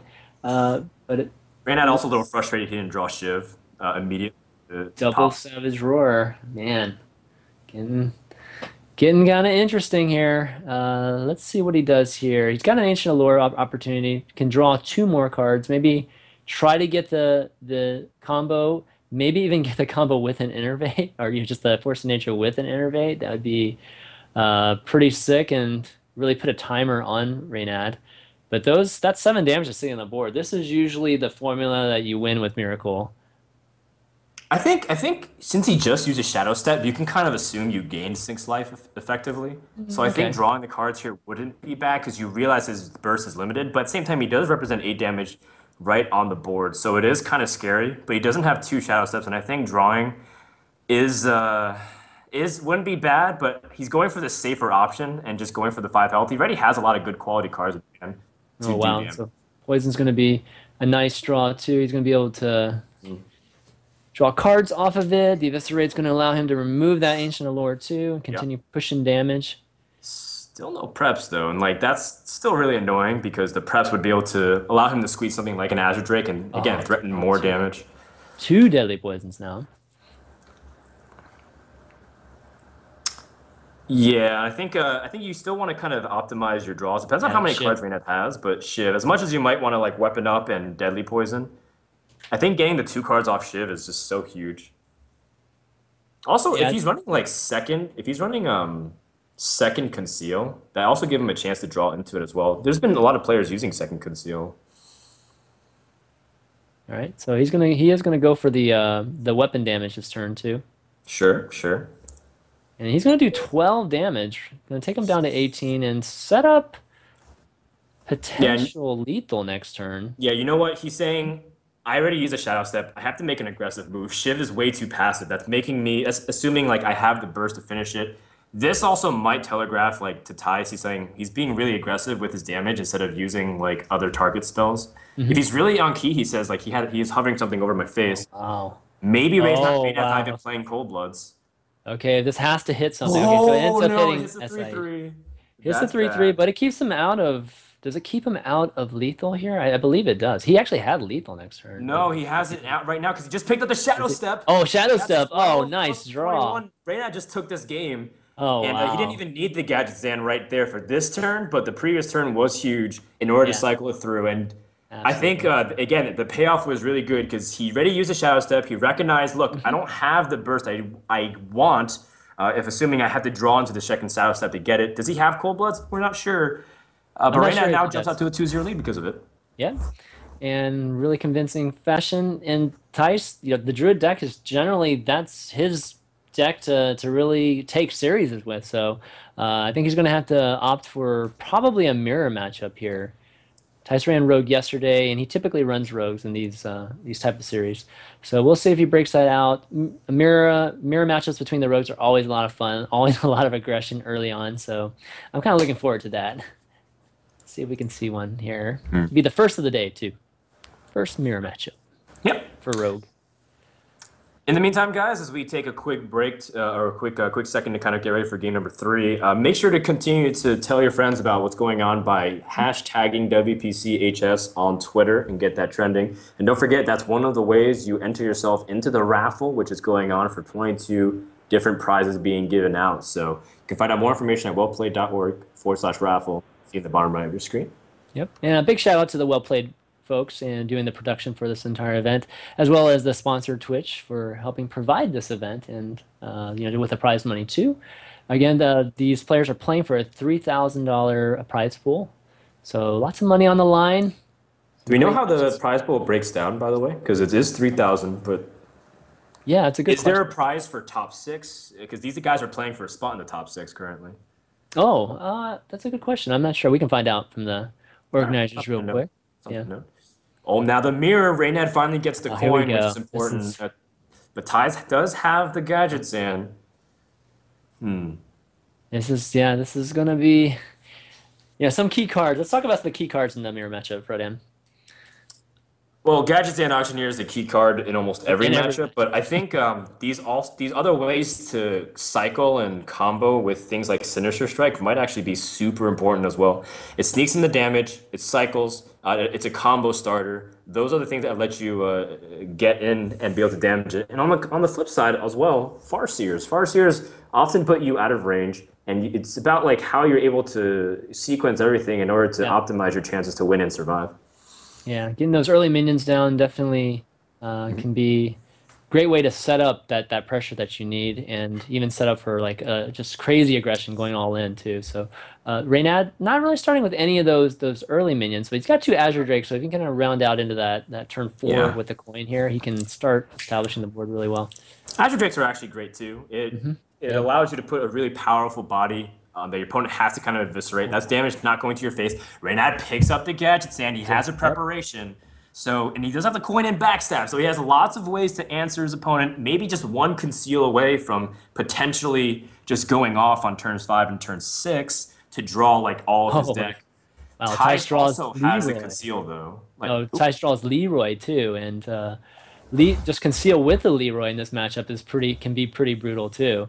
So this mhm. is both players really drawing a lot of the weapons that they need. Let's just see who'll be able to fire first, because that. Oh my gosh, Reynan draws Leroy too.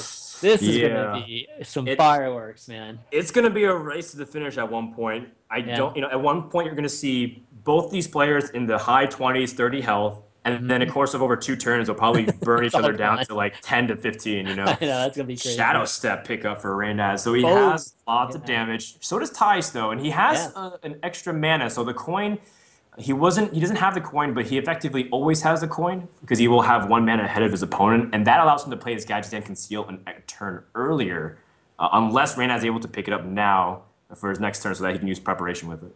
Okay, so there's gonna be a little bit of a dynamic here where Tice, he's got the two SI agents. He's gonna be able to establish the board with those minions a little bit faster than Reynad, given that Reynad only has the Azure Drake and the Gadget's Hand right now. So we'll Mm. see if that actually gives Tice an added advantage compared to the card advantage that Reynad has right now with all those draws that he's had so far.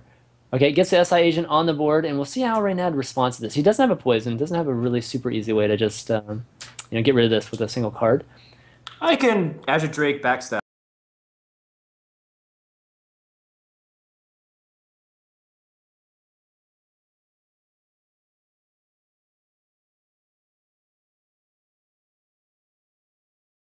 if he wants. Yeah, I think that that's might be actually preferable. that's true. That's actually a really And good. preparation shivs, and he can also remove it that way and start drawing like crazy. One thing that is kind of important to note though is, and you might burn like a really important card, like his second Shadow Step or something. And cycling through your deck though is way more powerful than playing really passively with an Azure Drake. And Tice is gonna need a draw here, or else he's gonna have to. Whoa. Okay, so Okay, that's Blade great. Yeah, Flurry, great. Deadly Poison. All of these things are nice to have.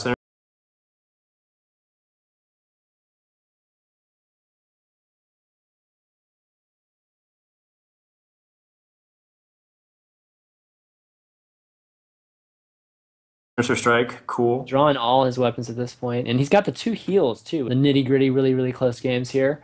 So Tice ends up Yes. drawing a Shiv. He can remove the Gadget's Hand, but it's not. Yeah, he really That wants the stings. Gadget's Hand conceal here. Right, and he picks up a preparation that makes the world of difference. But unfortunately, it's just no. Oh, he He threw it drew the out of order preparation. again. He doubted his own RNG. He doubted his own RNG. That is too bad. Oh, we can't blame him though. You gotta stop. Actually, Reina has so many cards anyways. He's at full hand. He's at 10. Yeah, exactly. I wonder how many cards he has left. Probably still has like a nine, something like that. 9, 8. I would probably say on the arrow more 12 You to think so? Okay. 14-ish. Oh, Yeah. it's only turn six. What am I talking about? Yeah, it's Yeah. probably 12 or So 14. he probably still has a good half of his deck. He's still missing some kind of important cards like Shadow Step. He also doesn't really have that much mana to play with. Yeah. So Reynard's got a lot of choices here. So you still got the same. Well, okay. So he's gonna go with the Azure Drake there and the poison. Straight up removal. Yeah. Getting a establishing the board with a strong minion like that is gonna do him a lot of good here. And Tice doesn't have an easy way to remove this. The hard thing is that, well, one, the Farseers are nice to kind of surprise your opponent. Say Taj overextends Oh, into nice. damaging to set up a lethal, then he plays the Farseers and puts it out of reach. The Oh, he's second gonna. thing is, whoa, wait. If he's not able, oh, he does sap it. If he wasn't able to deal with that Drake, he could use a spell-powered Blade Flurry to kill off a concealed Gadget Sand. Yeah, and well, Actually, he still one. can. He still can. Yeah, he can still do it. Well, one nice thing about stopping that too is that you're gonna force Reynad to burn a card. If it's Fortunately Shadow for Step, that's a oh lot of yeah. man. Fast Shot Step would be He's pretty brutal. hoping for like like Any kind of Sinister Strike or Sap or something like that. any kind of damage, and yeah, possibly sap too. But he has, Ties in the meantime has picked up a lot of damage from his hand as well. Next turn, he'll have Ah, yeah, you're 16 right. damage. That is crazy. Yeah, he'll have 16 damage, and he also has a 3. So if Reynad spends his turn, Van Cleef. Okay, Okay, well, Van Cleef unfortunately wasn't not really going to be useful anyways right yeah. now. If Reynad gets, he actually is staring at lethal. He goes for the Azure Oh, Drake he's and the gonna remove Blade it. Flurry. He's Yeah, just dead. I think that's what he's gonna do. I mean, Oh it's man. pretty clear. That's what he's gonna do here. Okay. Gonna remove it and let's make Well, sure. that's the game 15. then. Yep, that's the game. Yep, that is the game. It's gonna be exactly So 19 for Tice here, and he's gonna finish it.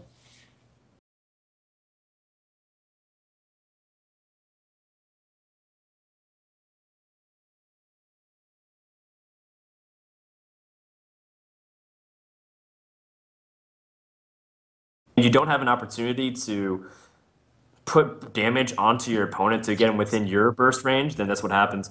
And also, that's kind of nice to have. Hmm. The extra mana does really kick in. That gives Taj the ability to play his burst just a little bit quicker than his opponent and often can end the game. So this is where sometimes if you don't get the coin as Miracle Rogue, it ends up paying off.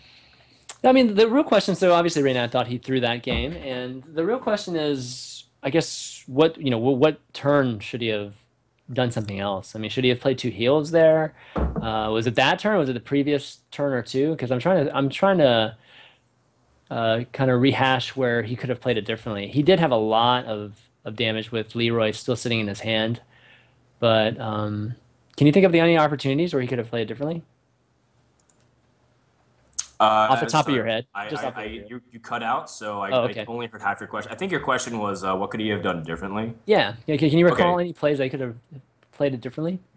yeah, so I guess the obvious one is that he had to heal, but you know what? Actually, the game is Yeah. starting, Jan, man. I'd love to Yeah. kind of think Yeah. about this Well, and break we'll it down, rehash but it we a have to little bit talk about the later. next game. Exactly. Sure, sure, sure. So So ask me later, maybe you can think about it. all right. So game number four, Reynad up 2-1 against Tice, and Reynad starting out with a coin and a Twilight Drake. This is a hand lock. It's going to be a good start for him there. Having four drop is really important for to make life as difficult as possible for the rogue. I Yep. don't think coining life tap here is really necessary. I mean, you do have a drop like the Ancient Watcher, because what you do is you coin life tap and then life tap next turn, and the next turn you drop an Ancient Watcher. But you do make yourself 2 extra life, more prone to burst, and you also still have the opportunity to coin out the Azure Drake. So I think keeping the coin and not life tapping was the right move here. Yeah, looking pretty good. He's got some taunts too. Ooh, and that's faceless too. Yeah, As a hand lock when you're facing a Miracle Rogue. Still no sap on Tice's end. it's very, very difficult for Rogue to usually deal with this unless they have a lot of spell power with really good stuff like backstab, eviscerates, and stuff. Hmm. Yep. Ty's one thing that is in his favor though is he has all these little pieces here to help combo off the SI7. He might keep it rather than just playing it naked, but I think just weaponing up here is okay.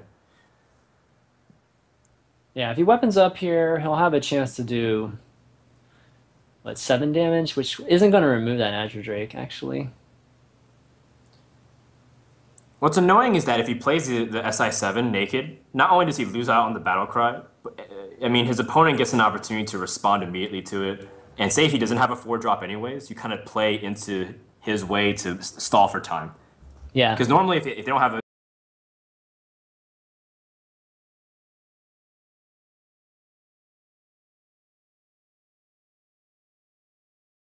four drop, they're just going to be life tapping and then like playing something whittle. But then you let you. All right, so the Watcher comes down on instead of the coin Drake there.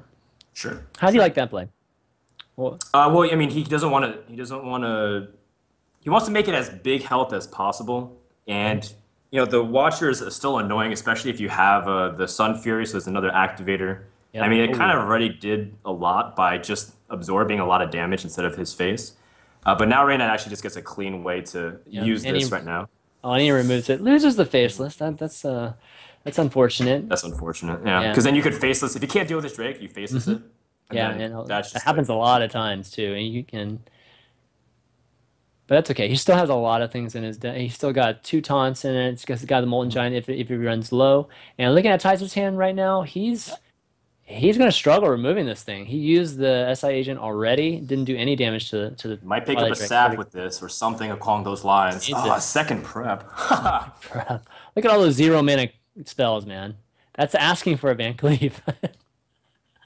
Yeah, but then what do? You prep, you like backstab, I prep know. into like a Van Cleave, and 12, then 12 Van Reynad Cleave. coins Siphon Souls. Like just, yeah. I think he is just gonna bet. Actually, I'm surprised he didn't. Oh no, so he has Deadly Poison. That's right. I was like, he Yeah. doesn't dagger up. My mistake.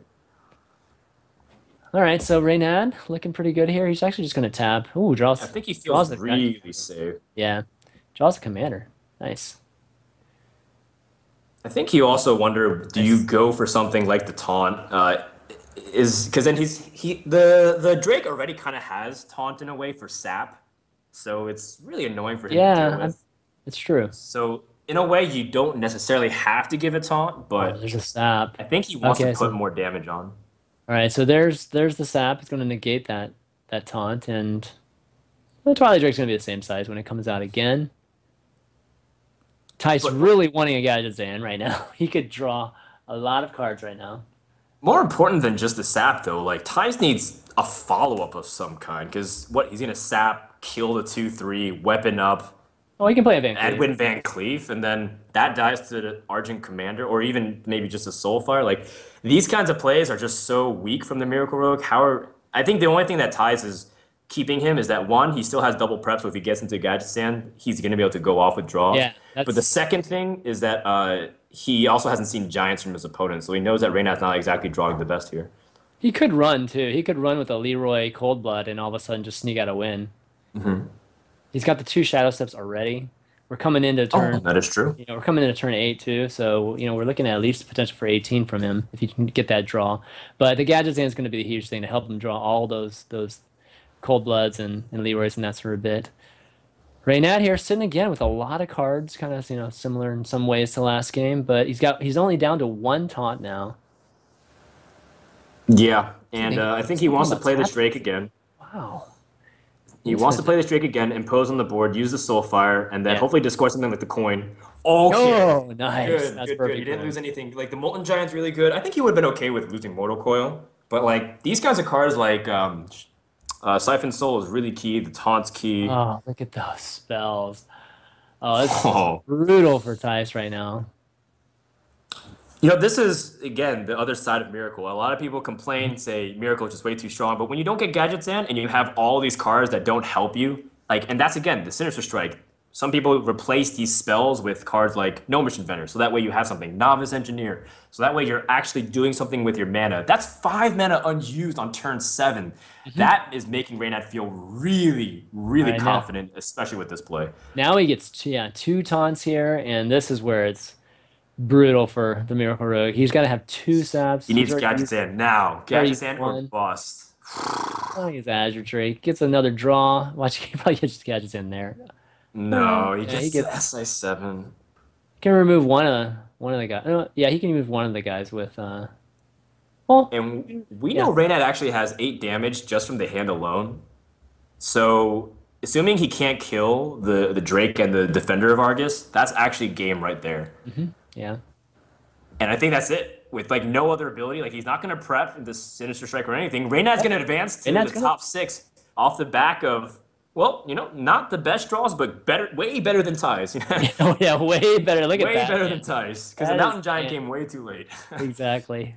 Lots of times when Miracle loses, it looks a lot like that. Um, but all right, congrats to Reynad. He moves on, and he's going to be facing. He's going to be I believe his facing. teammate, Tides of Time. So in a Tides of way, Time? Tempo Oh, Storm is guaranteed top 4, but bittersweet because if you're a Tempo Storm fan, they have to take each other oh out. yeah, there we go. Yeah, Yeah. Tides of Time. But I think we're going to be doing the Trump Show series first. But okay, man, what do you think about the matches so far? I think Reynad made some really nice plays that obviously we didn't see, and I think he's playing on point.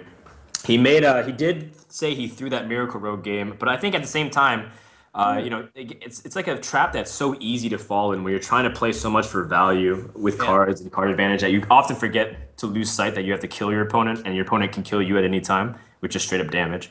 So I can't really fault him on saying like, wow, that was just awful. But I think Reynad also at the same time picked himself up, played handlock, and Tyus got really unlucky a couple games. His Zoo game drew horribly. His Yeah, Miracle game, he absolutely. drew even worse. Like Yeah, there's I not, know. you can't even be mad at that. That's just what happens at Hearthstone.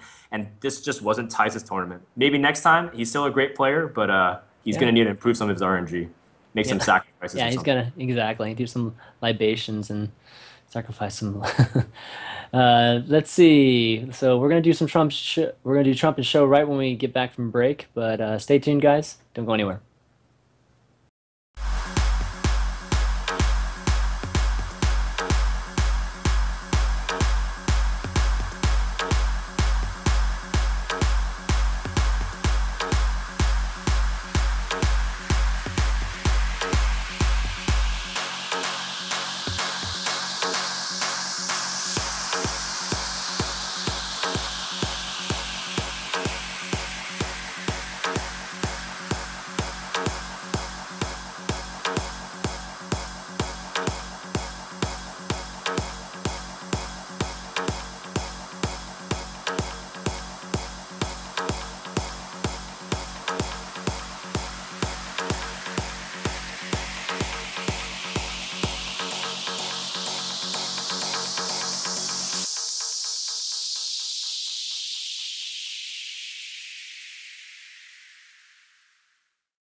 Sometimes I can hear you calling,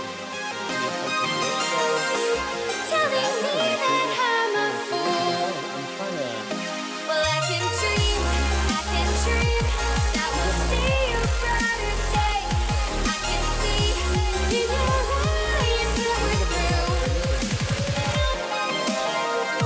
And I'm alive, more alive than I've ever been your way. And I'm alive, more alive than I've ever been your way.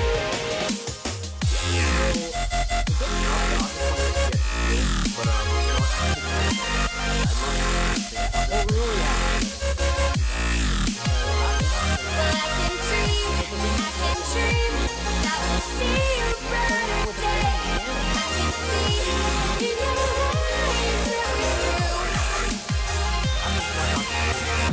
And I'm alive, more alive than I've ever been your way. And I'm alive, more alive than I've ever been your way.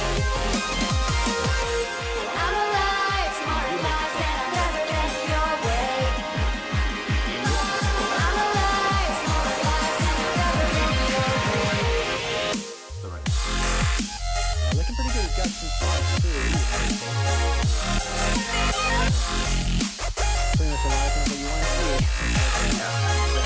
Well, I can dream that we'll see a brighter day. I can see in your eyes that we're through.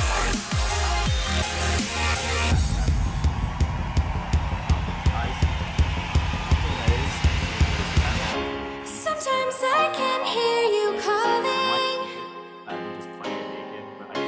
telling me that I'm a fool. If the weapon's up here, he'll have a chance to And when I see you in the morning, isn't gonna remove that accurate. will you still want to be true? I can dream, Oh, I can dream that we'll see a brighter to day. see a brighter day. And I'm alive, more alive than I've ever been your way. And I'm alive, more alive than I've ever been your way. I like that.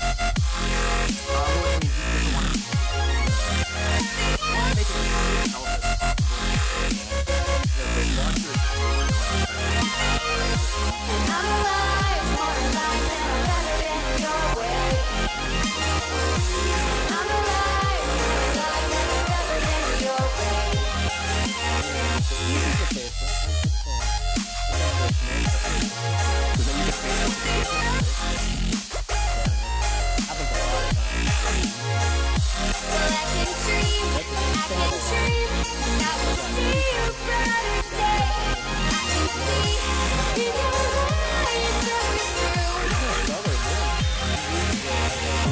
didn't do any damage to the Might pick up a Flash sap with this or something along those lines. Second. Look at all those 0 mana spells, man. That's asking for a Van Cleave. Yeah, but then you prep. You like backstab, prep. 12 mana coins, Siphon Soul. Welcome back, guys. This is day 2 of the Well Played Cup. Actually, I'm surprised he didn't. And we are going into the, looks like the semifinals of the losers bracket. And we've got Trump and Show in our next series. I'm Chairman V, casting these games here with Frodan. And Trump versus Show. Gonna be good stuff here. Both actually had a StarCraft 2 pass, actually. They I'm not sure did. if a lot of people know that Trump started in StarCraft 2. He did. Then they're both Terran players. Yeah, they were so both Terran they both players. share the agony of what it's like never winning in StarCraft. What? There was an era of Terrans. Wait, MVP, the MVP era. Come on, man. They forgot what it feels like to win in StarCraft 2. Very true. But let's talk about Hearthstone. So I've never seen these two guys play in an event. Have you? Did they ever play? Trump and Show. You know, Show hasn't gotten many invites in Hearthstone yet, and he hasn't qualified for a lot of the top things. He did drop out in the BYOC unexpectedly at the DreamHack Summer BYOC. So, you know, he didn't get to show his skills against some of those top other players. So this is his first showing as a player for the high levels. And he did defeat a really important player in Kit Kats who has now been eliminated along with Tice. So I think this is an opportunity to just kind of get to know Show. Trump, his play is already being documented in all forms of tournaments, whether team for like Fight Night or whether individual for like Seat Story and Tavern Takeover. And Trump's been still playing pretty solid, you know, despite the fact that he did lose to Dark Wanix. I still think he played overall pretty well yesterday, and I know a lot of his fans are rooting for him to do well today. Yeah, he had a lot of success with the Zoo deck in the first round against Tice, and I'm thinking he's going to be playing it again today, although we'll see. But Probably. yeah, I'm really interested to see him. Yeah, I'm kind of hoping for a Freeze Age somewhere in here. You know, I was watching him play a lot of it on his stream. But you know, we were talking about yesterday. He probably won't play it because he was playing it on his stream so much. But he was using that deck to try to get up to the top 16. So there might be a small chance he breaks it out. You can change decks between days in this tournament. For anybody watching, kind of confused, like, wait, Raynad wasn't playing Miracle yesterday. Wait, Tice wasn't playing Zoo yesterday. Well, you're allowed to change decks as much as you want between days, which means even the people who win from this series, like Trump is playing best of 5 today with Show, but both these players could be playing entirely new decks tomorrow if they advance from this match as well. So these guys have lots of mind games at their disposal to prep based off what their players know about them as well as what they're comfortable with. Yeah, and so that just means that, you know, probably after their matches yesterday, they were probably watching their opponents' matches, or at least their upcoming opponents' matches, trying to figure out how to metagame them, which deck to choose first. The game number 1's always so important in these series. Particularly in best of 5 too, getting that that 1 foot ahead of your opponent when it comes to being able to counter the decks and that sort of thing. But what do you think is we've seen Show's deck so far, and what do you think he's going to lead off with against Trump, given that Trump played so much Zoo yesterday? I think it will be Zoo. I think Zoo is a good feeler. I talked about this with the Moz. I think last time I was able to cast with him. Zoo's like a great way to start a series because its percentages are relatively the same across almost everything, whether like the worst it gets is maybe about 10%. And at the same time, it's good if it steals a game, it can kind of scout your opponent and see what you're up against. I think it's like a great way to start. And for the same reasons as Druid, essentially. Like Druid doesn't have like overwhelming favorable advantages in a lot of matchups. But it's like good enough to hold zone that can steal a game, scout, and maybe even just sweep a series as we saw yesterday twice. Yeah. Yeah, that'll be really interesting to see in the Lore Walker show. I want to see the panda again sometime today. I'm excited. In the mirror, to see though, it'd it. be kind of useless. Yeah, it would be useless. Well, if you get an extra soul fire, it'd be funny if they're just handing each other soul fires. Sure. They never have a board. Never matches so far. They just refuse to actually remove the Walker Joe. Both of them just sitting there. That'd be pretty funny. It's like interesting because if you soul fire and you give them and they give you a soul fire with Lord Walker Cho, then you don't want to use Soulfire on Lord Walker Cho because then they have to use it again, right? So then Right. like he just Right. never dies apparently because you keep because you can't kill your own Lord Walker Cho with That's it, so right. you have to keep giving it back and forth. So there's like this weird That's why it's so funny, man. That card is so hilarious. yeah. But yeah, the Zoo deck, but it only has Soulfire and Mortal Coil. Some of them have Mortal Coils too. So makes sense to run Lore Walker Cho. Any other decks you would run Lore Walker in? Well, there is that Randuin Rin, that like random priest where everything that says random, you kind of do it for fun. I think we also seen him in a serious attempt to Let's mill. see. If you have Lord Walker Cho Okay, with okay. like Yeah. King Mukla and like Cold Light Oracles, there's lots of ways to kind of give your opponent useless stuff that doesn't help them. And I think like there's a mill druid that legitimately tried using him. About after that, I don't really know if there's anything else. Yeah, a mill druid with like naturalize. Okay, okay, I can see that. Yeah, something like that. Those are fun, man. I tried running one once. It's a lot of fun. I'm sure you didn't win very often, but you had a hell of a time. No, of course not. But it's always a good times. Good times. We're having a lot of fun here too, guys, and we're getting ready for the next series. But we also want to thank Well Played and Twitch, who's helping us have a lot of fun with this tournament. These guys putting out the prize pool, putting on the production. Definitely go ahead, follow them on Twitter, Facebook, and Twitch.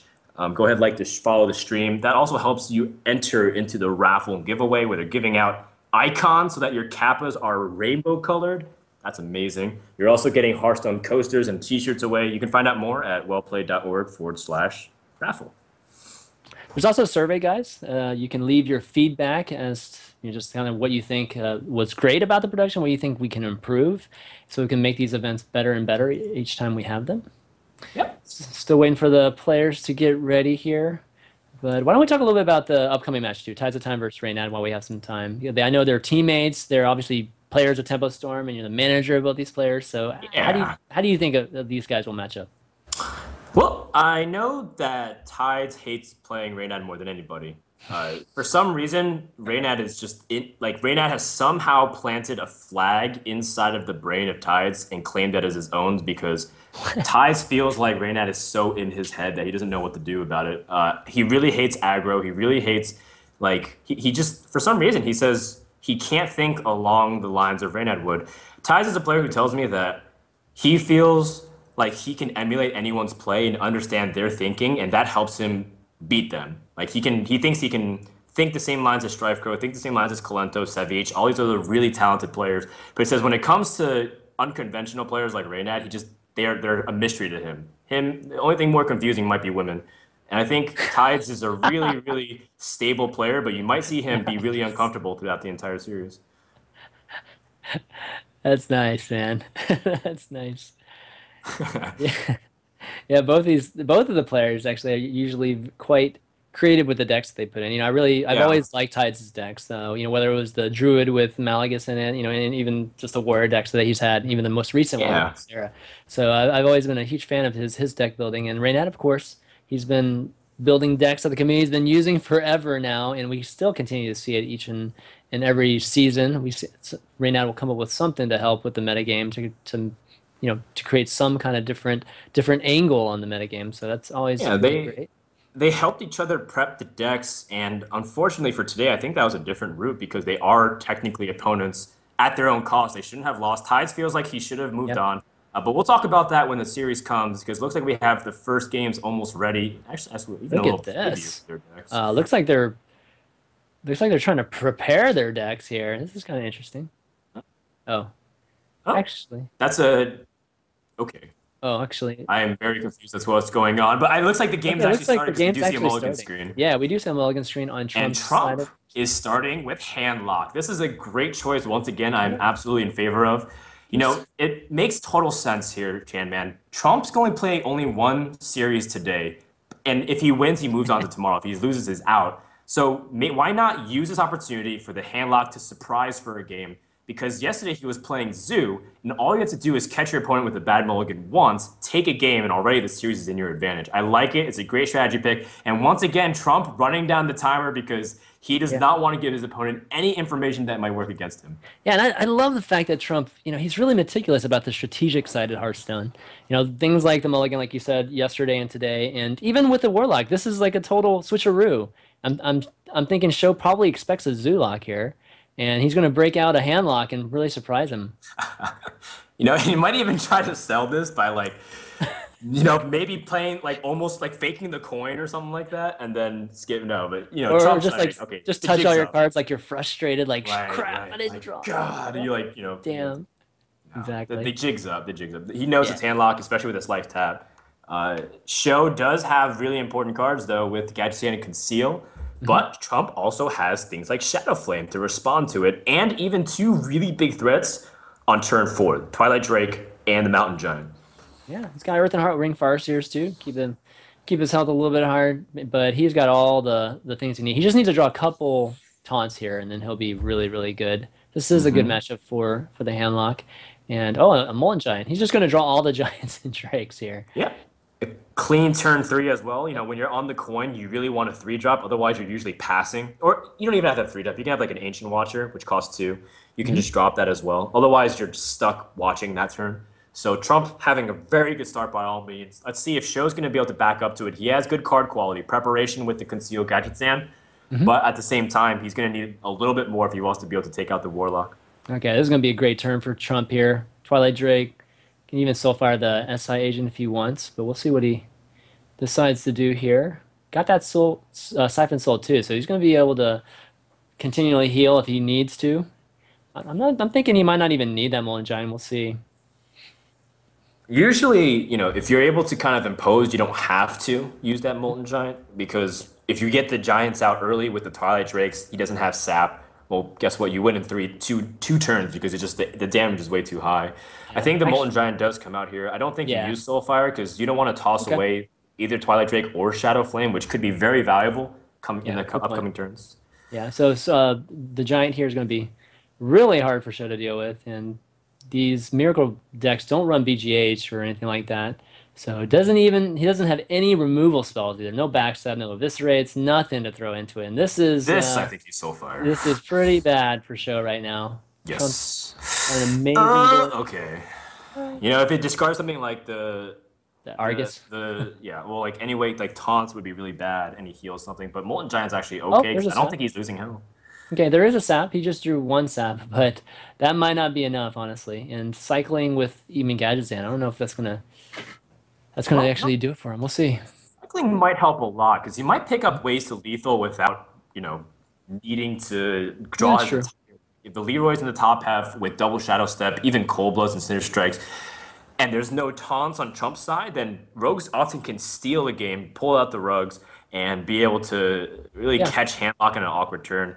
I kind of have to imagine that a Shadow Flame would come out this turn because you want to kill off that Gadget Sand, but that also means it's like a dead turn for the rest of for Trump. He has to coin out like a Earthen Ring Farseer or something. Yeah, this is going to be an interesting choice for him. I wonder. It's the only way to kill it, though. Take him down to 18. Do you allow the Gadget on him though? Like, does he, if he really wants to? Because he already just did use a sap. He has to have other stuff like backstab. No, I think that's still. No, I think that's risky because then he could have another sap, and then we're talking about another empty turn. You can remove it and cycle through. So I think it most certainly is a Shadow Flame play. But maybe Trump's thinking of something else. Taps, nope. He wants to go for the Giant. Okay. Go for the play that could end the game. His opponent can't deal with this that's Giant. aggressive. He actually straight up wins. Well, let's take a look. He actually has the possibilities of 2 Hellfires next turn, too. So if for some reason Show skips over these two minions for whatever reason, then Trump can end the game. But I don't think there's any chance that he doesn't at least try to remove some of these guys. Yeah, Show doesn't have many spells at his disposal to just kind of cycle. Where's his backstabs? And he did have the preparation. Where's his eviscerates? He has all these minions. Wow. That's like the reverse problem. Reverse problem. This is crazy. Ties all spells. And Okay, so he has can he can remove the giant.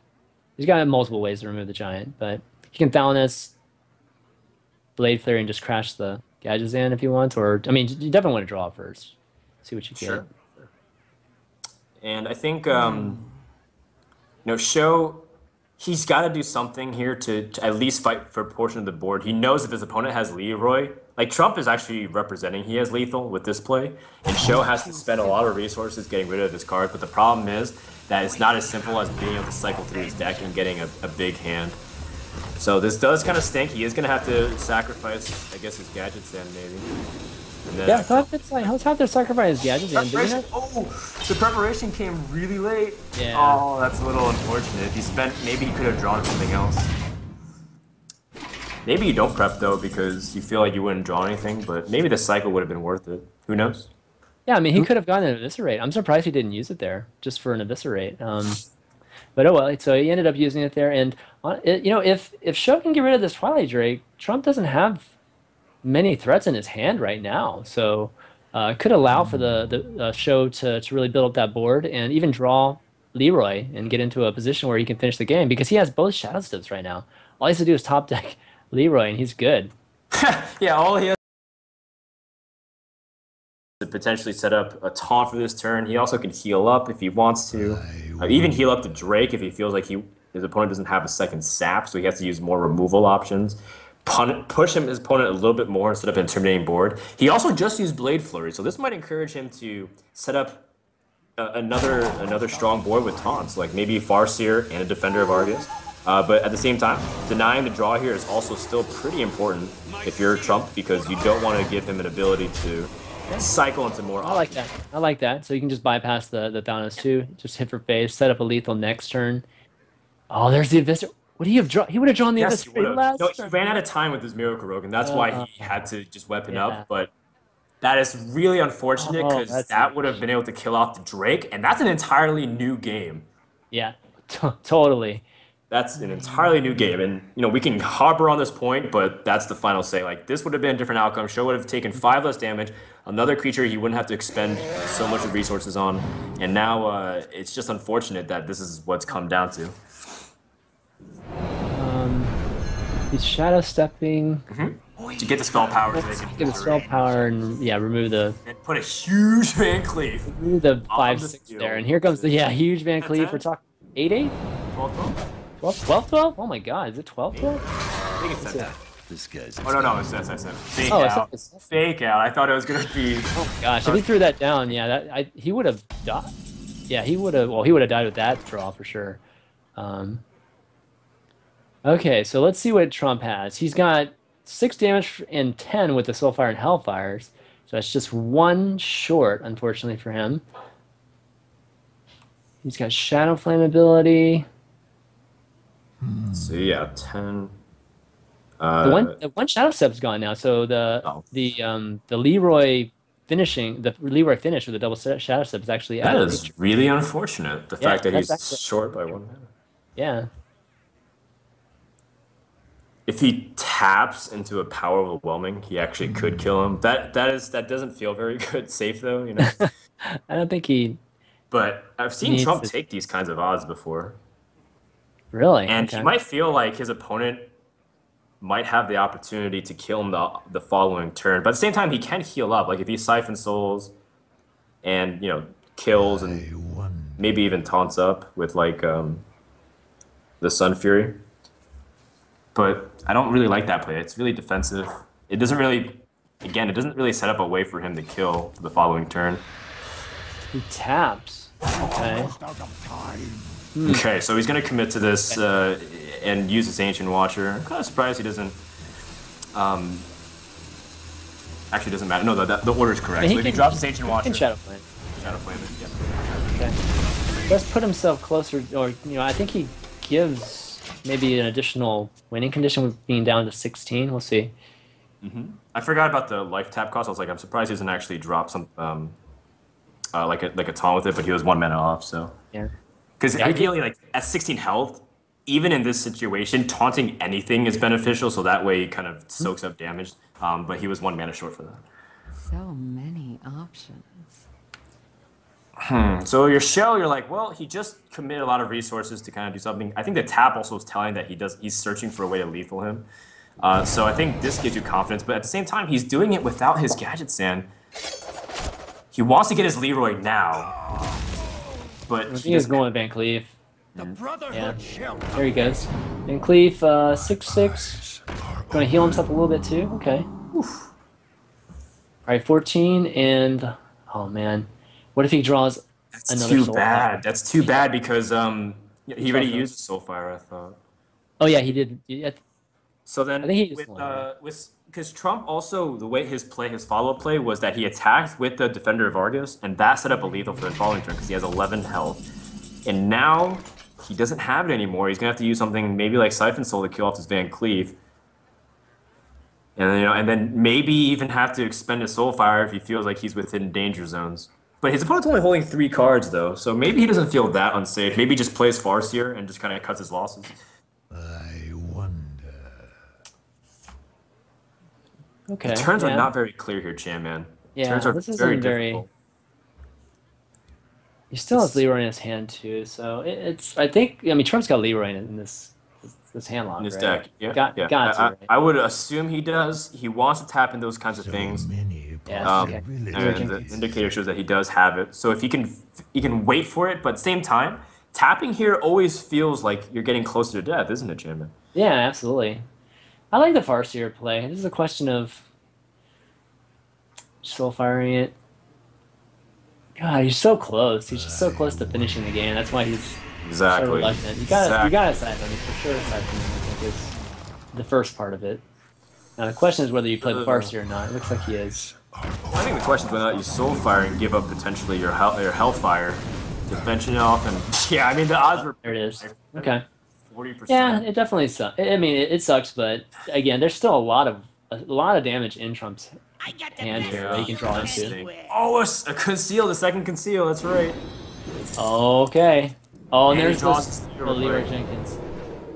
And you know what? Trump may have this could be not bad. found a way to kill his opponent. Where's his Mm-hmm. other cards too? You know, we said that throwing away the Molten Giant wouldn't have been that bad, but you know, having low health and being able to drop the Molten Giant still would have been extremely useful. Yeah, the thing about the Molten Giant a lot of times is that it's just so much burst from the Miracle Rogue that you don't even get a chance to throw down the Molten Giant. So, right now, Trump's just hoping for any kind of big draw here so they can taunt it. Like a Mountain Giant. Molten Giant finally here. No, the Mountain Giant would have Yeah, it's been still would too. have been the safe. Actually, I think he would have had enough to. Yeah, he could have coin taunted it, so I think that Yeah. would have been fine. He could have gotten that out. Now he's facing.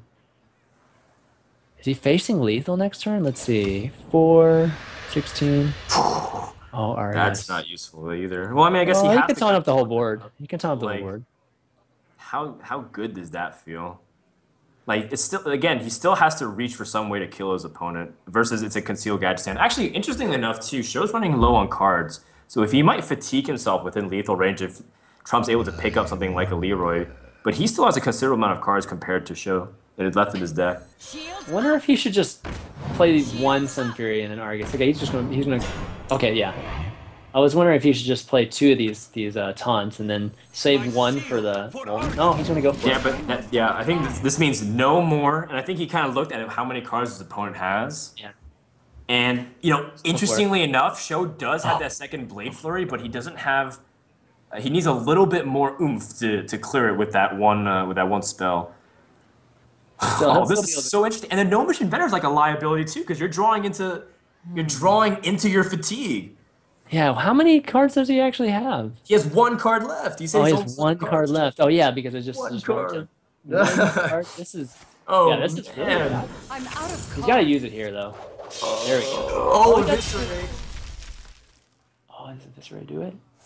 So he can lethal him next turn. Yeah. Or can he do it? Oh my god, he's gonna take damage here. Oh boy. Oh my goodness. He's gonna have to heal. He's gonna have to pass. He's gonna Yeah. have to hope Okay, his so he can heal up to opponent doesn't 11. have it. Okay. All right. He says, please do not have like Leroy Faceless. And if he has to have Leroy, oh man, he doesn't have. Oh, he has one. And the bad thing is Trump doesn't have a taunter anymore. He used all 4 of his taunters, so he can't like Hellfire Molten Giant taunt. and he committed to that. I think he wasn't expecting the second Blade Flurry because having that many taunts is like, well, you're really hoping he doesn't have the second Blade Flurry, and you're doing everything you can I to think set up as many taunts as well, possible. he can Hellfire, clear the board, tap, and then the Molten Giant will be 1 mana. Yep. Oh. And that's it. Trump's Yeah, not that's able it. to hold off the Miracle Rogue, and he's going to drop this first game. He wanted to tap into something, but I don't even know what he was looking for at that point. Yeah, he spent Maybe, he spent all his taunts already on that one play. He spent 3 of those taunts right there. Exactly, and that's where it's like you give Miracle Rogue that one ability to clear that one out. Devastating for Trump because he just doesn't have anything. That And he coin knows. is so troll because he doesn't have Yeah. any use for it whatsoever all game. Yeah, and you know, show has Leroy in at least a single shadow step, which is going to be enough. Exactly. Show pulls it out. It's not a great matchup for Miracle a lot of times, and ends up winning it. Yep, Trump tried to set up and position himself for lethal, but Sho was able to just pull himself out every time. And you know what? Sho was able to be really patient and use his resources when he had to. Coming down to just fatigue is so scary as Miracle Rogue, because sometimes you just run out of damage and you can't kill your opponent. But Trump was not able to follow up his really good start with the Mountain Giants and whatnot to snowball into a victory. Okay, let's see what Trump chooses next here. We'll see if he actually changes up his decks a little bit. Yesterday, he had Druid and Rogue, accompanying his A Miracle Rogue. I wonder if he's going to flip-flop here, Chan Man, and just pick, like, the Aggro Rogue. The aggro Rogue? Ladder, Yeah, that'd be good.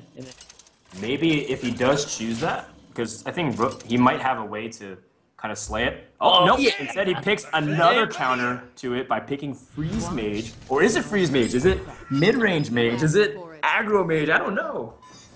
Chan Man. I'm pretty sure it's going to be the Giant Freeze Mage, given that he's been playing a lot with it recently, and having some success too on the ladder. And this is fun. Finally, we get a mage in this event. If you were to give me percentages, Chan Man, on this matchup in general, from the mage's perspective, how would you coin it here? If it has Vaporize in it, I think it's in that 55-60, at least from my experience. 55. Really? 55% maybe, yeah. Dang, I would actually up that to like 80%. Oh, 80%? Because Well, maybe I'm time misplaying some, so it's not as good. if you But- time to vaporize, I feel like there's Yeah. no way to lose. Even vaporize, Well, no, like even beyond that, I think like if you can bait out blade flurries and stuff and be able to clear the board, there's actually like if you put mirror images up and just have the lethal damage as Rogue spends a lot of its health killing off your Azure Drakes and stuff. I think there's just sometimes no way to To win. be fair, I was talking more of just the Freeze Mage, not the Giant one, because I haven't played a ton of the Giant one. Just kind of since it's been becoming more popular again. But just the straight freeze with Vaporize was something like that for me. Oh, I think it makes sense either way. But at the same time, there's no indication that there is. For example, we don't see any of They're early giants. drops. Yeah.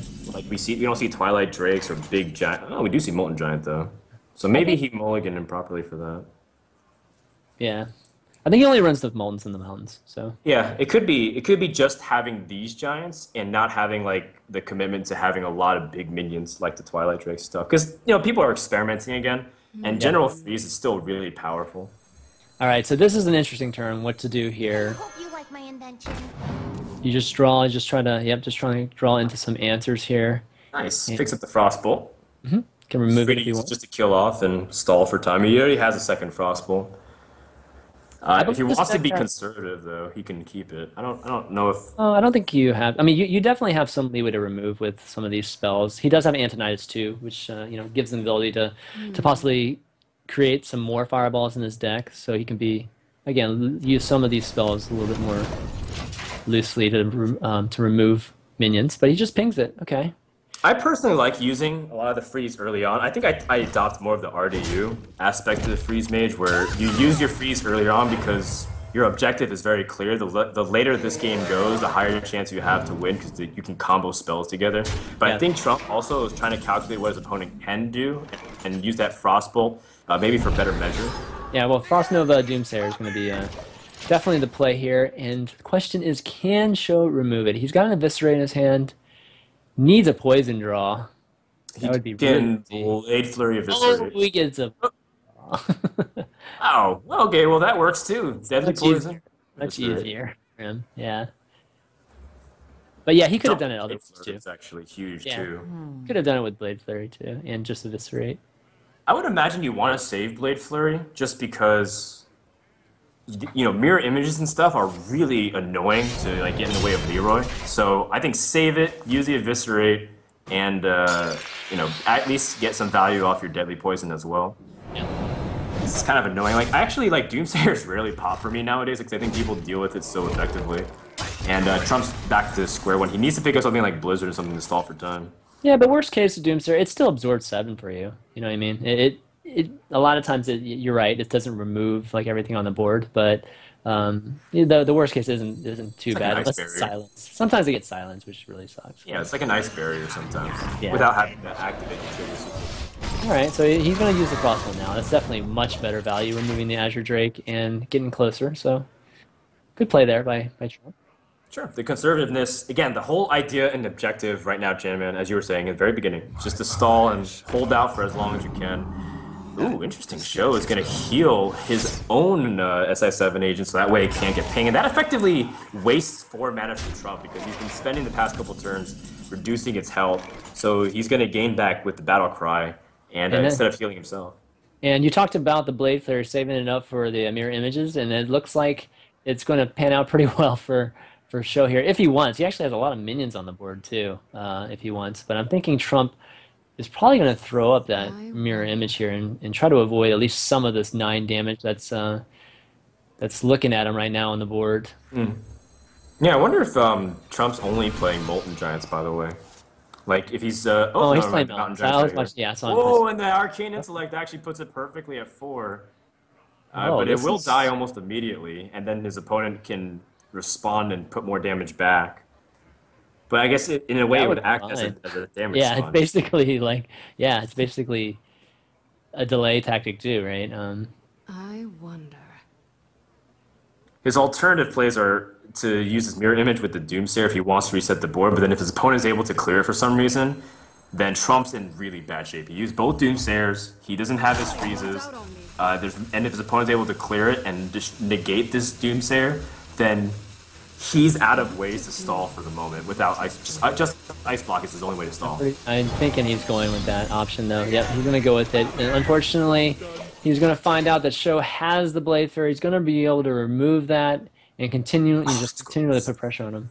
He has the Azure Drake Crap. into the Blade Flurry, Oh, and God, then just that's crazy. attack for 6. Well, actually, with for 10 because the Blade Flurry does 4 damage. Show's in a really good spot. Yeah, really Trump great still stuff. has to draw like his big things. Like he can still set up Ice Block and Molten Giants, but the board is still like really intimidating. He needs like top deck a Flame Strike right here. If he top deck the Flame Strike, Trump's back in this game. Yep, that's absolutely what he needs. He's got no other choice, and Show's trying to think about whether to damage him here. He knows this is probably a giant mage deck, so he doesn't want to make these Molten Giants just free, essentially. But Yeah. Trump's still going to be able to play the Mountain Giant and get He's an got an ice. Ice Block. Yeah, he draw the second one too, and that's really key. That feels really awful. Because now you have to use the Ice Block really early without even having a guarantee follow up And with a like Alex. sap Drago. draw. Look at that. Doesn't even need to deal with the giant. Regardless, I mean, doesn't even need to decide whether to deal with the giants or not. And Trump's looking pretty rough here. Well, Pretty bad shape. Trump's still going to be able to double Molten and Ice Block the following turn, but again, I can't imagine that living for very long or being a factor unless Show, for some reason, allows that to be the case. And at this point, he can just set out for as close to lethal as he wants to at 1 damage. And Trump's going to need to come up so big. He can't even Flame Strike Ice Block, though. That's like really, really devastating. He needs to also freeze the He can rogue still as pull- well. There's a small chance that, I mean, let's see what happens here. He needed to get like Blizzard and an Ice Lance to the face. Like that's what he needs in order to come back in this game. Right? Oh man. Okay, so he has to ice block no matter what. So the question is whether Toss out he. every giant. Toss out every giant, fireball the face, and just I don't know. Like I think No, that's all he can do. That's Yeah. absolutely the play. And if your opponent slips up and for some reason you draw into damage, actually, you know what could happen? If for some reason he draws a freeze, and oh wait, no, I don't know if he runs Ice Barrier though, because sometimes if your No, I opponent's don't think he careless does. and they Yeah. don't end with a spell, they attack, they actually gain life, and you can stall that way. Yep. But I'm not sure if he runs Ice Barrier, especially with 4 giants in his deck. Yeah, a lot of times Ice Barrier is the card that they drop whenever they're adding the giants to the deck. All right, so Show's gonna have to deal with these giants. He doesn't want to give Trump a, just a winning condition next turn. He's going to be able to clear. Pretty much all these Pretty much giants all he of just it, trades. Yeah, and he's got the Leroy House up in his hand too to finish. Sure. I mean, does it need to, I think? Not really. He just has might the have dagger. to. I mean, the dagger. He might have to. He might have to. Unless, he feels like he could just leave 1 giant and be okay with it. Call it a day. Pick your winnings up. Don't have to get too safe. He already used both ice blocks. So then You you're at can- 20 health. Yeah, you can theoretically do 20, right? With does it have to? Do you have to have Dominus though? It's like Iceland's I don't know. Bolt. Yeah, you need Yeah, Frostbolt, you have to have Iceland's, Dominus, Iceland's though. Fireball. It's like Dominus, Fireball, Frostbolt, Iceland's Iceland. That's 17. That's Is it? 17. What's it? With the Or Dominus? 16. With the Thanos, it's 21, I think. Around that zone. So it could be, but you need 5 cards in order to pull that off. And I guess that's the exact 5 cards that he would need. Okay. And I don't think that's it. Trump has to ping or something to draw a card, but I don't know what card he can draw. Yeah.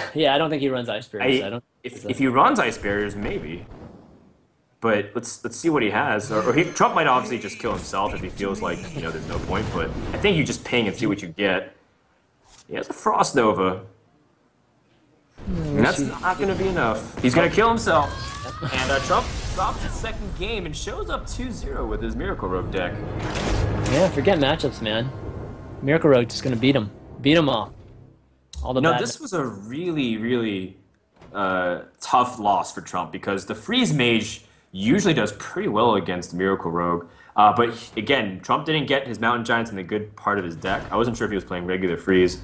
And he was able to draw early on, but the pressure was just way too high. And the double Blade Flurry is really, really annoying. Even if Trump was able to get a second set of mirror images, for example. But that just gives Show a lot of ways to clear and destroy some of the stall. So Yeah. now it comes down to his Druid deck, and he needs to come up big or he's out of this tournament.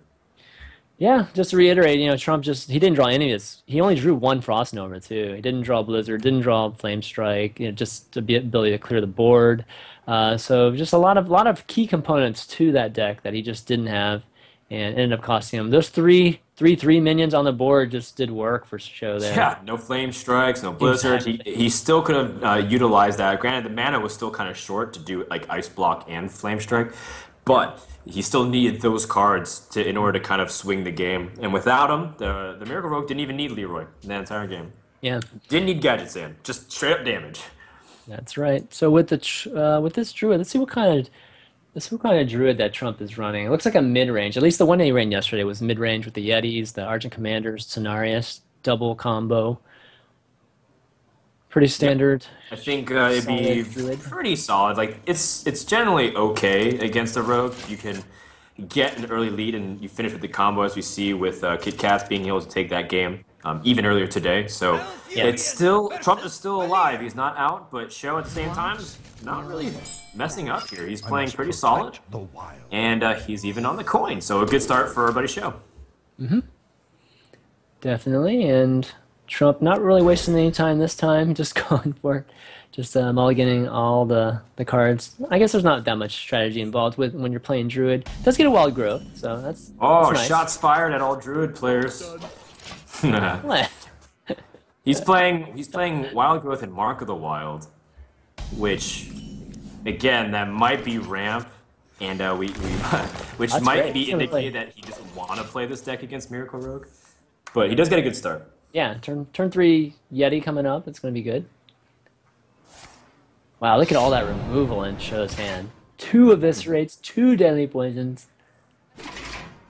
If this is ramp, one of the keys of victory is just to make it impossible for Yeah. a rogue to get through all of your big taunts. But I don't know if it is. Like, it might be just one of those weird fusions like you were bringing up, Chan Man, where it's like you play Mark of the Wild, maybe you play a Wild Growth, and then you still have double combo. Yeah, you just don't have the huge Ancient of Wars. You just want that ability to taunt up in whenever you need it against that Miracle, going up to that Leroy stage. Sure, sure. Okay, so no, two Yetis in a row. It's going to be great for absorbing these eviscerates. Eviscerates to Deja minions, vu. it's not eviscerates to the face, right? I That's, swear I could have seen this last turn. You just, I guess you Farseer and you can coin Eviscerate again. That just feels bad. Like, you use Eviscerate. These Yetis were 4/7s. They were fully healed, injured Blade Masters. If you use Eviscerate again. What's And the other conversely, option? Just Deadly. The other option is Deadly Poison. yeah. Oh, okay. You get Deadly Poison. Just take 4. But that's again bad. You lose a lot of value on your Blade Flurries. Yeah, I think you just Eviscerate and Farseer. Cut your losses. Great value. Great value from these Yetis. Yeah. Did and 8 that's damage. You're 14 health. perfect for the Mayor of Value Town, and then he's gonna heal himself up here. And this is really tense too, because both of them have such explosiveness at the end of their decks.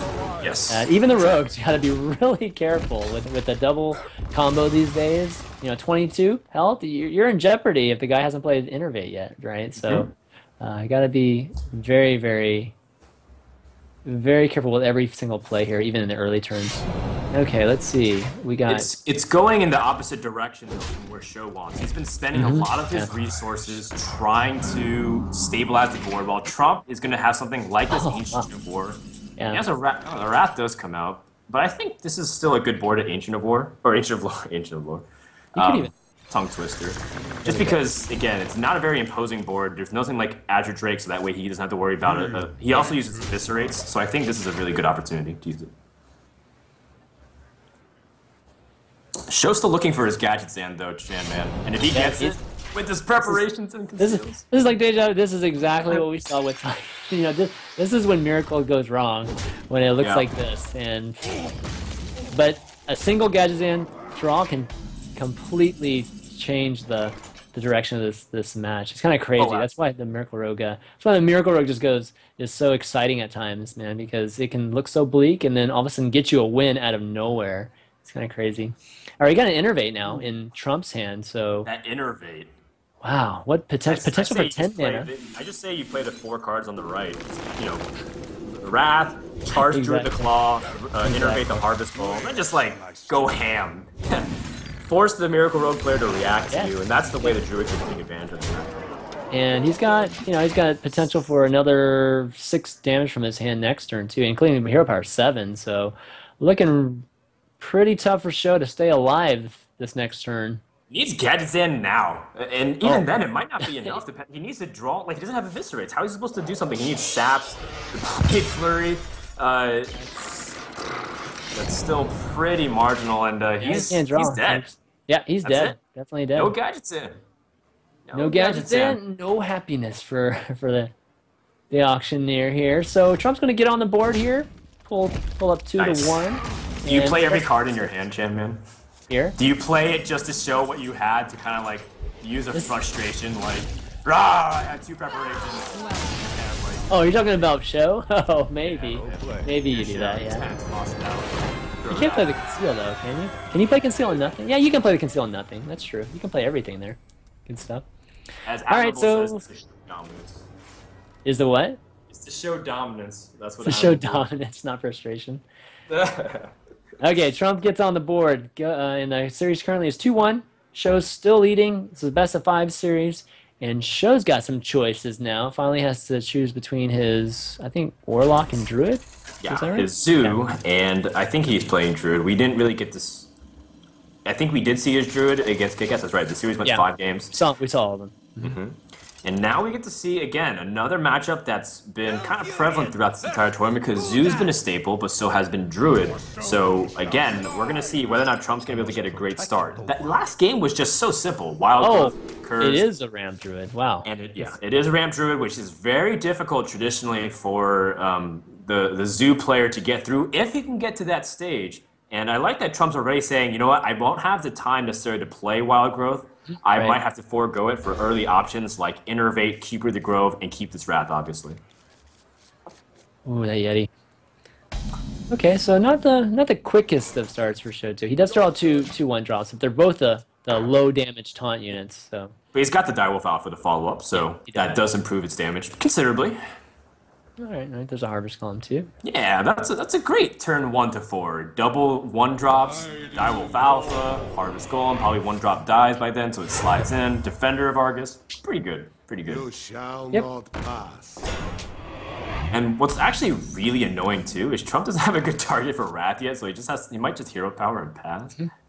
And then it's like the next turn he's playing off mana a little bit if he kills off the Direwolf Alpha. So like if it's just a little uncomfortable here, Chan. Yeah, I'm foreseeing a couple taunt Druid of the Claws coming up here. Well, at least turn 5 and possibly turn 6, just to absorb as much damage, unless he can draw something good here, like a swipe. But I'm guessing he's just going to hero power, just pop one, probably the 0. Well, actually, which one would you pop with the hero power here? Probably Zero? the 0/4. Yeah. Just because it puts it within range. Well, and you take one less damage. You take one less damage, so you gain a health effectively. Yeah. So maybe that does, and he might be able to wrap it. Say, I don't know, something weird comes out. Oh man, Doomguard comes down, so Wow, He's got it that mapped turns out, man. 1 through 5 is one of the 2, 3, strongest small you can expect. all straight, man. That is gross. Oh my goodness. The Argus is going to be really gross, but he's going to be able to remove this Direwolf Alpha, kind of reduce the damage by 4 there, essentially, and keeping up a little bit. Again, these taunt units aren't very threatening, and Trump will be able to at least get that Yeti on the board, and maybe cause Sho to consider trading that. We'll see. Ooh. Oh, I'd Flame actually Imps. put the Harvest Golem in the middle here. What do you think, Chan, man? Yeah, I would have too, actually. Yeah, well, why would you put the Harvest Golem in the middle? In the middle? I mean, it just gives you more options for the Argus, potential Argus, like for removing. Yeah, I think it's because it gives it gives you're probably gonna taunt the Harvest Golem either way because it's just really imposing Right. that 3 attack is much stronger. Well, alright, Yeah. well, I guess maybe Trump or Sho wanted to alternatively set up this Flame Imp. Oh, maybe that's why. taunt more things. Sure, but the Harvest Golem in the middle is most likely going to anchor stuff versus you taunt other small things. Like these other 2 creatures already have taunt versus the Harvest Golem might have done something else. But this is all again maybe stylistic and maybe Sho has a different plan than what we've already done. Okay, so Trump's gonna. All right, this is the decision right here. Do you charge at least make him become active right away and remove that? I like charging. I just love charging. I know a lot. He's probably going to play taunt here. Yeah, he does. Oh. But the reason why I love charging is because you get value immediately, and if your opponent does something wild like Abusive Sergeant Soulfire and just like trades for like a really low cost card, you just feel awful about yourself. Yeah. Well, the value is like minimal whenever that happens. Yeah. Just allows you to control the situation a little bit more, and he'll have the same situation. Well, actually, he'll have an Argent Commander, so he can Yeah. possibly do it. And this is the thing about sometimes when you start with those slow minions, there's a lot of minions on the board. He needs this. Actually, he needs a swipe. He's gonna need No. Nope. Argent Commander has to come out here then.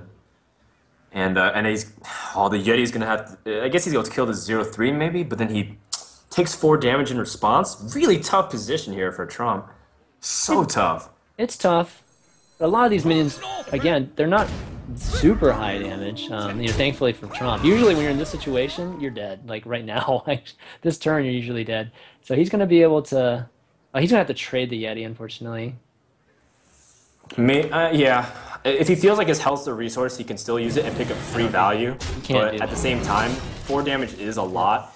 I wonder if he's running things like Healing Touch, because most ramp does, and that might be something he needs. But more importantly, he needs a way to kind of stabilize, because this Doomguard is going to be super painful. Yeah, it's gonna be Or- really, really brutal for him. He needs to get to Cenarius, but he's 2 turns away from it right now. And man, do you just go with the Dark Iron Dwarf, or you just go with the? I think Doomguard's way go too strong Doom there. here. It's like 10. I think Doomguard's way too strong. He Yeah. proved that he doesn't have good removal. Oh, he's going to go for the Dark Iron Dwarf. Wow. I think, okay, so he gets 2 damage instead of 5 this turn, and then 4 instead of 5 the following turn. So effectively, he misses 3 damage. But at the same time, he's not sure what his opponent has, so like maybe he's afraid of like the Ancient of Lore, and then he can use it immediately to trade. I don't know, maybe. I still feel like Doomguard is so powerful. Yeah, I mean, you just want to push as much damage to the face right now if you're Show. Mm. So I think I would have gone with the Doom Guard there, and he would have gotten 10 damage, right at this Well, point. either way, he's still sitting kind of pretty. Like this is Yeah, still he like is. a This is really definitely nice easy. board. Shield Bearer's doing work. You know, you have the ability to trade whatever comes out. You're at a comfortable life total, so it's not like if he could get past your taunts, he just burst you because you got a little bit carefree with your life taps. Show is sitting Soulfire really too. nice. Soulfire too, and he's got the Soulfire and the Doom Guard. Trump, I know what Trump would do in this situation. Oh my goodness. Yeah, why not?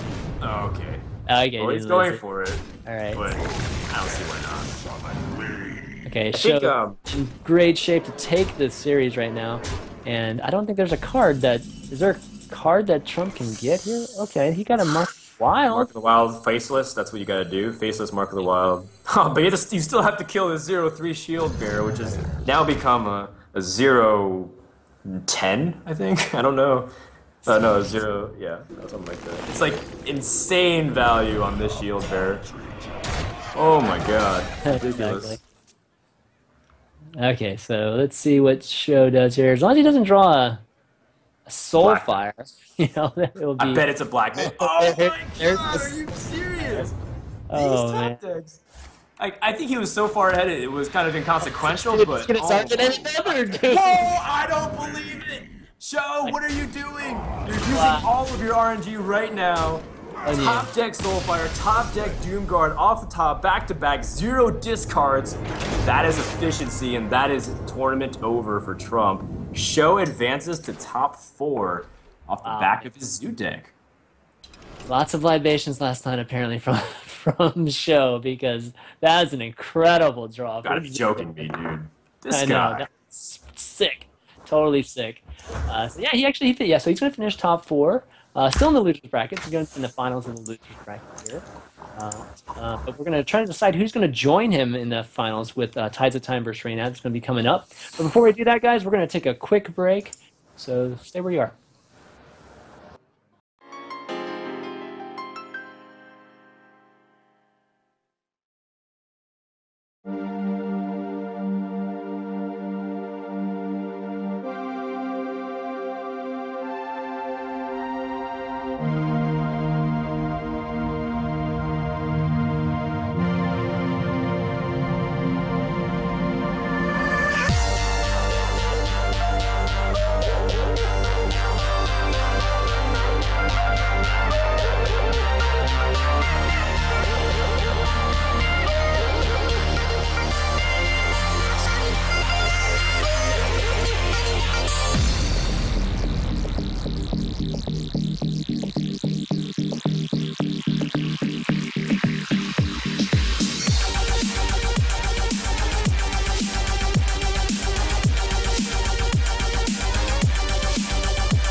Don't have a high cost snooze. Have a low cost snooze.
and it's hard to remove these guys. A lot of times with the hunter, you run out of steam because you run out of cards, right?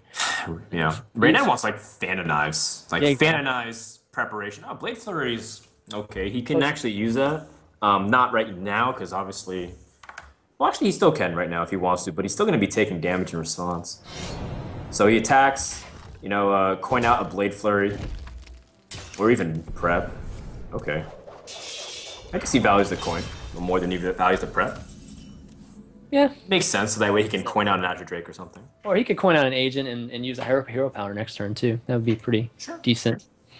Sure. Okay, do you go Jungle Panther, which is stealth? I like the stealth. The addition to the stealth too. It's kind of similar to a charge in a way, but it's just it's a little bit worse than a charge. But it has a similar principles, to given that it's hard to remove that minion before it does damage.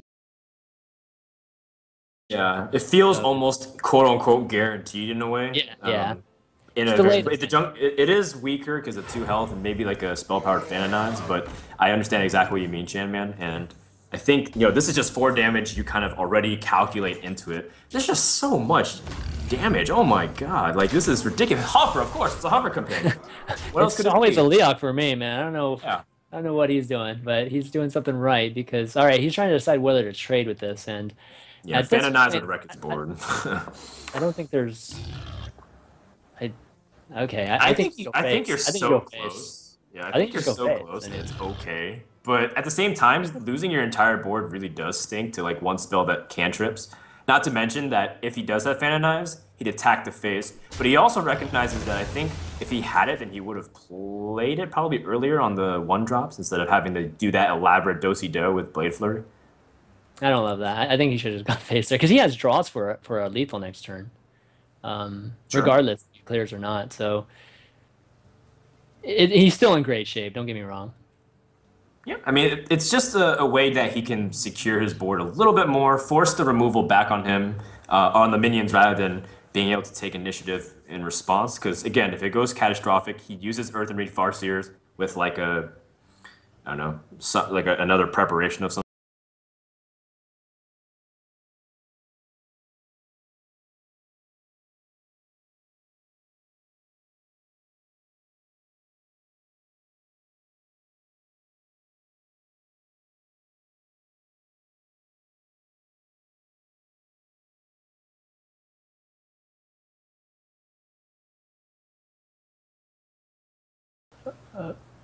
Okay. All right. And we're back. We're back, guys. Sorry about that. Sorry about the stream there. Just kind of blipped for a second, but we didn't miss anything, thankfully. Didn't miss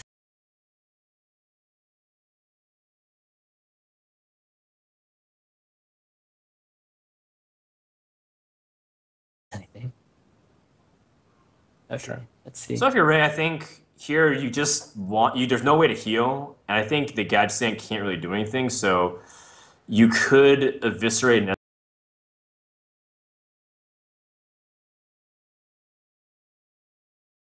SI7 agent. It doesn't feel very good. Or you can sap the Argent Squire even as well if you don't feel like the think sap's going to have much plays. Yeah, I think sapping is a little better option there because there's not much that's gonna be sapped. All these things are charges, right? So they're just trying to get the damage in there, and then the eviscerate could be something that you use for damage to the face, or even something bigger like a Misha possibly.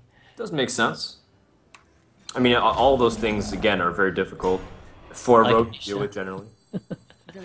And then Tides wants to be using his hero power as much as he can every turn. And just set a natural clock on Reynad. So no real rush to get the Tiger out. He's still being able to push out damage. At least he actually put out equivalent stats anyways. While being able to squeeze in the hero power. Ooh, Earthenry Farseer though. Yeah. Earthenry Farseer is big. Like Leroy in another Shadow Step, then we're looking at potentially having a lethal situation. We'll see. Okay, so he ends up going Yeah. with hero power there. All right. Well, it's just the opportunity cost, and the Blue Yeah. Gill is 2 damage, but it can come down next turn versus he only can hero power once next turn. Yeah. Oh, freezing trap too.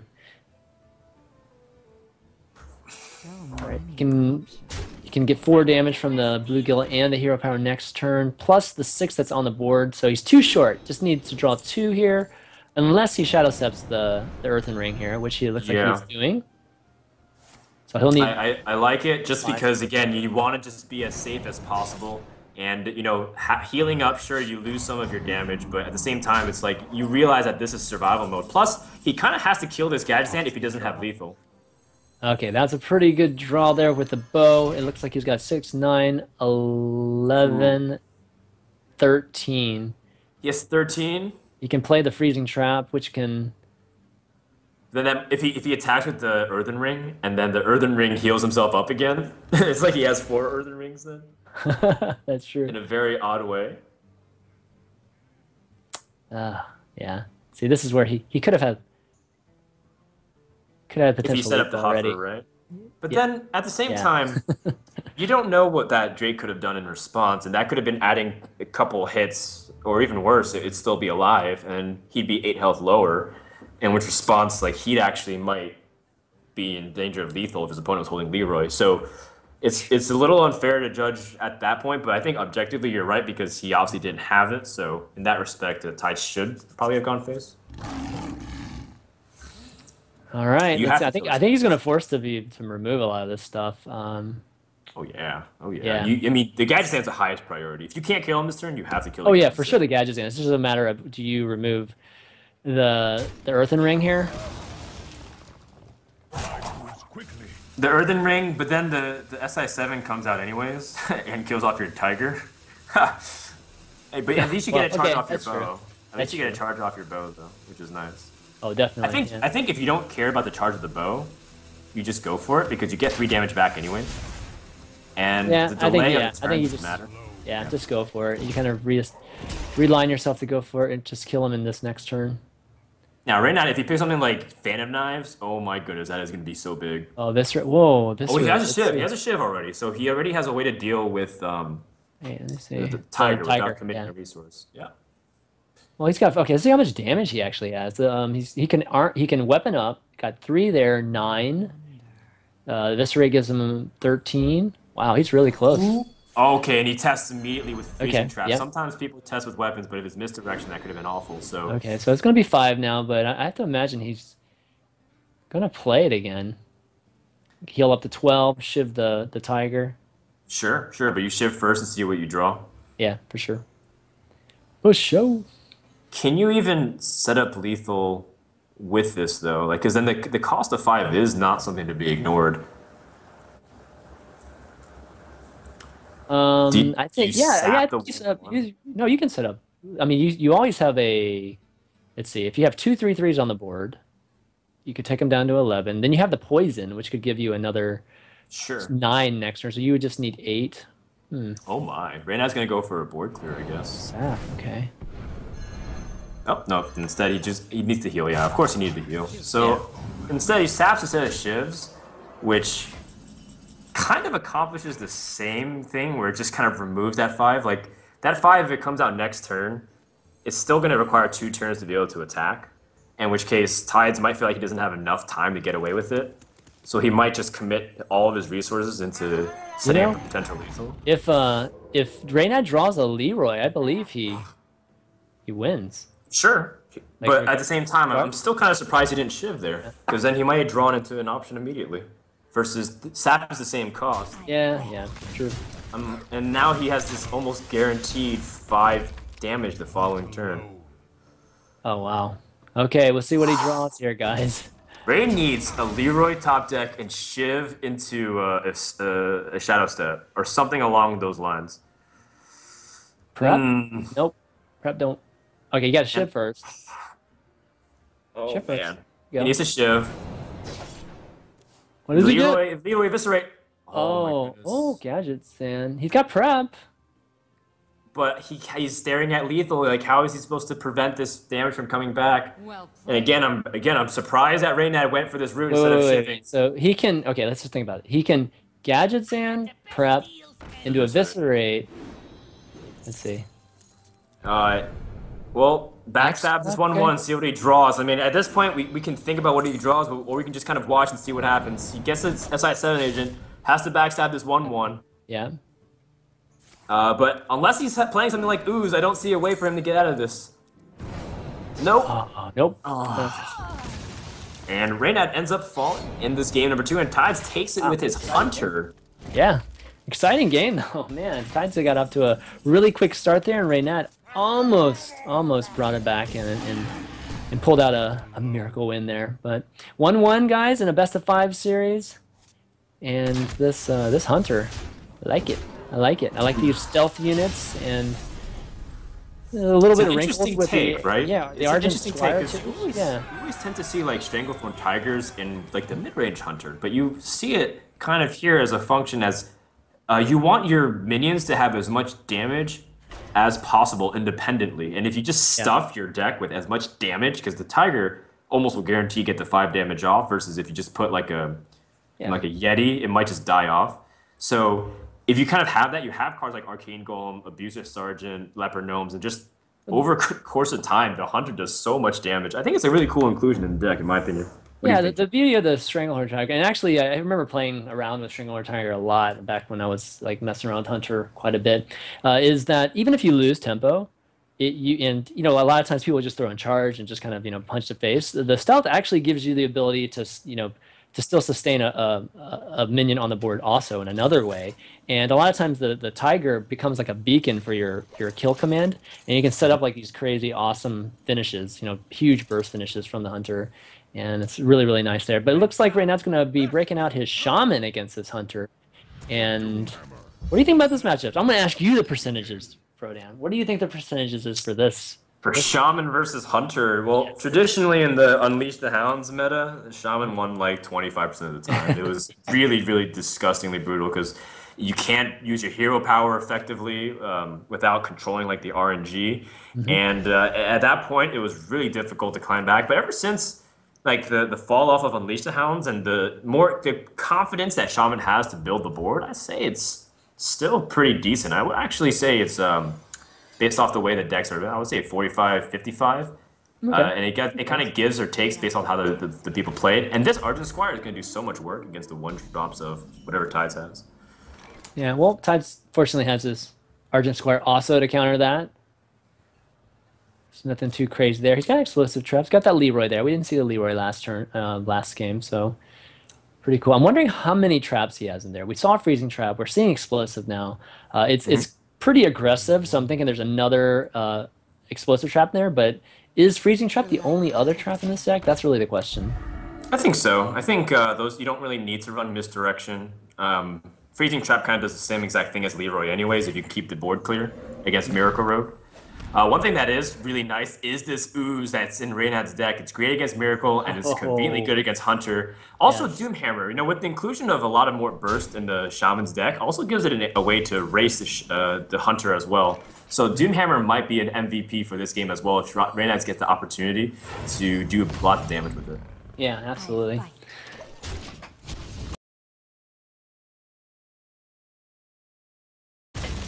All right, removes that Leok. See, that's what happens to me whenever I run in. Oh, yeah? Leok.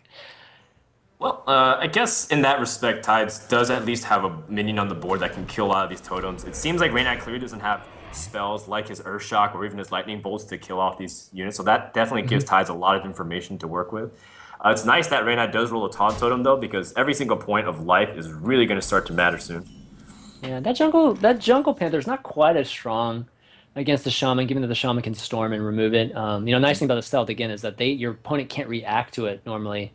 And when you have the Stranglehold Tiger, it's got so much health that it's very difficult to kill him, right? Right. But the Jungle Panther is much more susceptible to Yeah. AE, just a lot of AE spells. So Yeah, definitely. It's Lightning Storm prone, and that might encourage Tides to hold off on it, wait for him to use it before he does it, and go for the weapon instead. Guarantee the 3 damage. But then Reynad's going to be able to retaliate immediately and have a really nice turn 4. Either way, the Defender of Argus might come down if he doesn't use a weapon, but the Ooze is still a really nice backup option for Reynad. all right, what do you like here, Frodan? He's got a lot of options. He could, just start going to phase with a. Generally, I like the weapon, just because you have the trap. Yeah. You have the trap, so that way the following turns you have like assuming you don't know your opponent's running the ooze, because again that's a tech card that you're not really expecting all the time from Shaman. Yeah. I wouldn't blame him for throwing Jungle Panther because it is damage, and he already shown he doesn't have the removal spells. But if you run the risk of going into the Lightning Storm, then you just die. But at the same time, my play means that you would have gotten oozed, so Tides actually should drop this Jungle Panther. But if I was in this position, Yeah, I would I think go he's done weapon. this. Yeah, generally, I think this is the standard kind of play here because you want to set up that explosive trap, like you were saying, so you can continually swing with that weapon, get that damage in there. But he is going to be oozed, and oh, there's a light. Oh, so he would have had an You know answer what? to either. Yeah. Gosh, The wow, answer that would've is been that hard. neither play is great. It would have sucked either way, man. And I think Ray's pretty happy about this. You just drop the ooze. I don't think there's too much merit to doing a Defender of Argus play, nor do I think it's like good to Lightning Storm. So I think ooze just makes sense. Wow, he rolls another Taunt Totem. Really Okay. nice. This is good RNG for Reynad so far. All right, so Oo's going to remove that, and of course Tide's not happy about it, but it's not, it's not too crazy. It's not as dependent upon the bow as, like, say, a Trap Hunter is. So he'll be able to take care of this Ooze pretty easily with Arcane Shot, whatever, just even with the possibility of his Argent Squire too. So Ray's also trying to plan out his next turns. What happens if he plays like a Doom Hammer the following turn? Should he kill off the Divine Shield so that way it's easier for him to to not only trade, assuming his minion lives, but also to maybe use Doom Hammer? Should he set up for a Lightning Storm the following turn in case his opponent floods the board with lots of low-cost drops? He saw his opponent play 3 1-drops in 2 turns the previous game, so maybe he does that instead. All these kinds of questions definitely have merit to it, and I guess Reynad's just definitely trying to plan out his turns, but Tides gets a pretty good trade and starts adding to the clock. Every time you use the hero power, drains the Shaman that much closer to dying. Oh, and then with this type of hunter, the hero power is super important, like you're saying there. You pretty much want to hero power every turn, where you can combo a card, charge, like a Wolf Rider preferably, and sneak in that extra 2 damage with your hero power. No, There's he a opts not Lightning Storm? to use Doomhammer and use Lightning Storm on a guaranteed kill of the board. You can't blame him because most often the deck has a lot of chargers, and you're not going to see like an ability to proactively Lightning Storm before the damage comes in. Yep. But at the same time, you're overloaded either way, and then at least now you have Doomhammer instead of, I guess, this Totem. So I'm not exactly sure if that trade-off is something he wants, but in my opinion, I would have liked to have the Doomhammer more. But at the same time, I could be missing something, Tim. Do you see anything else I could have? The Doomer, I mean, it's just life conservation, like you're saying. I mean, he would have taken another 4 damage, I think, if he would have used the Doomhammer there. That is true. And I think that's the most important thing in this matchup because they don't. This type of hunter doesn't even care about board control. They just want to get Actually, that damage correct. in there, and be done with it. So that's kind of a tough match. It's a pretty tough matchup for the Shaman Doesn't here. have removal options either. He might No, have he to just doesn't. Defender and trade, which stinks. Hex? Oh man. I don't like Hex. Well, you get value on the Defender of Argus if you totem and then Defender the following turn. So again, planning for following turns is what he wants. It's just, again, hexing a Wolf Rider that already did damage just doesn't feel good. but the Not problem to is- mention that it picks up another weapon. The problem is you're still looking at the trap too, so it's kind of rough here. He's not going to even get through this taunt. No, true. And in hindsight, a lot of his plays definitely make sense of what he wants to accomplish. But at the same time, the lack of early removal has been really difficult, and Reynad's finally being able to Now kind of he's going swing back. Okay, there we But go. at the same time, Yeah, and I think he went with this. He went with this route just so he can get more taunts up, and can understand that for sure. Okay, at the looks same time, like he's still kind of in trouble. He's at 13 health. His clock is not very long. And if this weapon, assuming it doesn't get even another charge, which it most likely will, it's still a lot of damage that's coming his way with an Arcane Shot also in the hand of Tides. So Reynad's still looking at maybe 2-3 turns until he might face a potential lethal.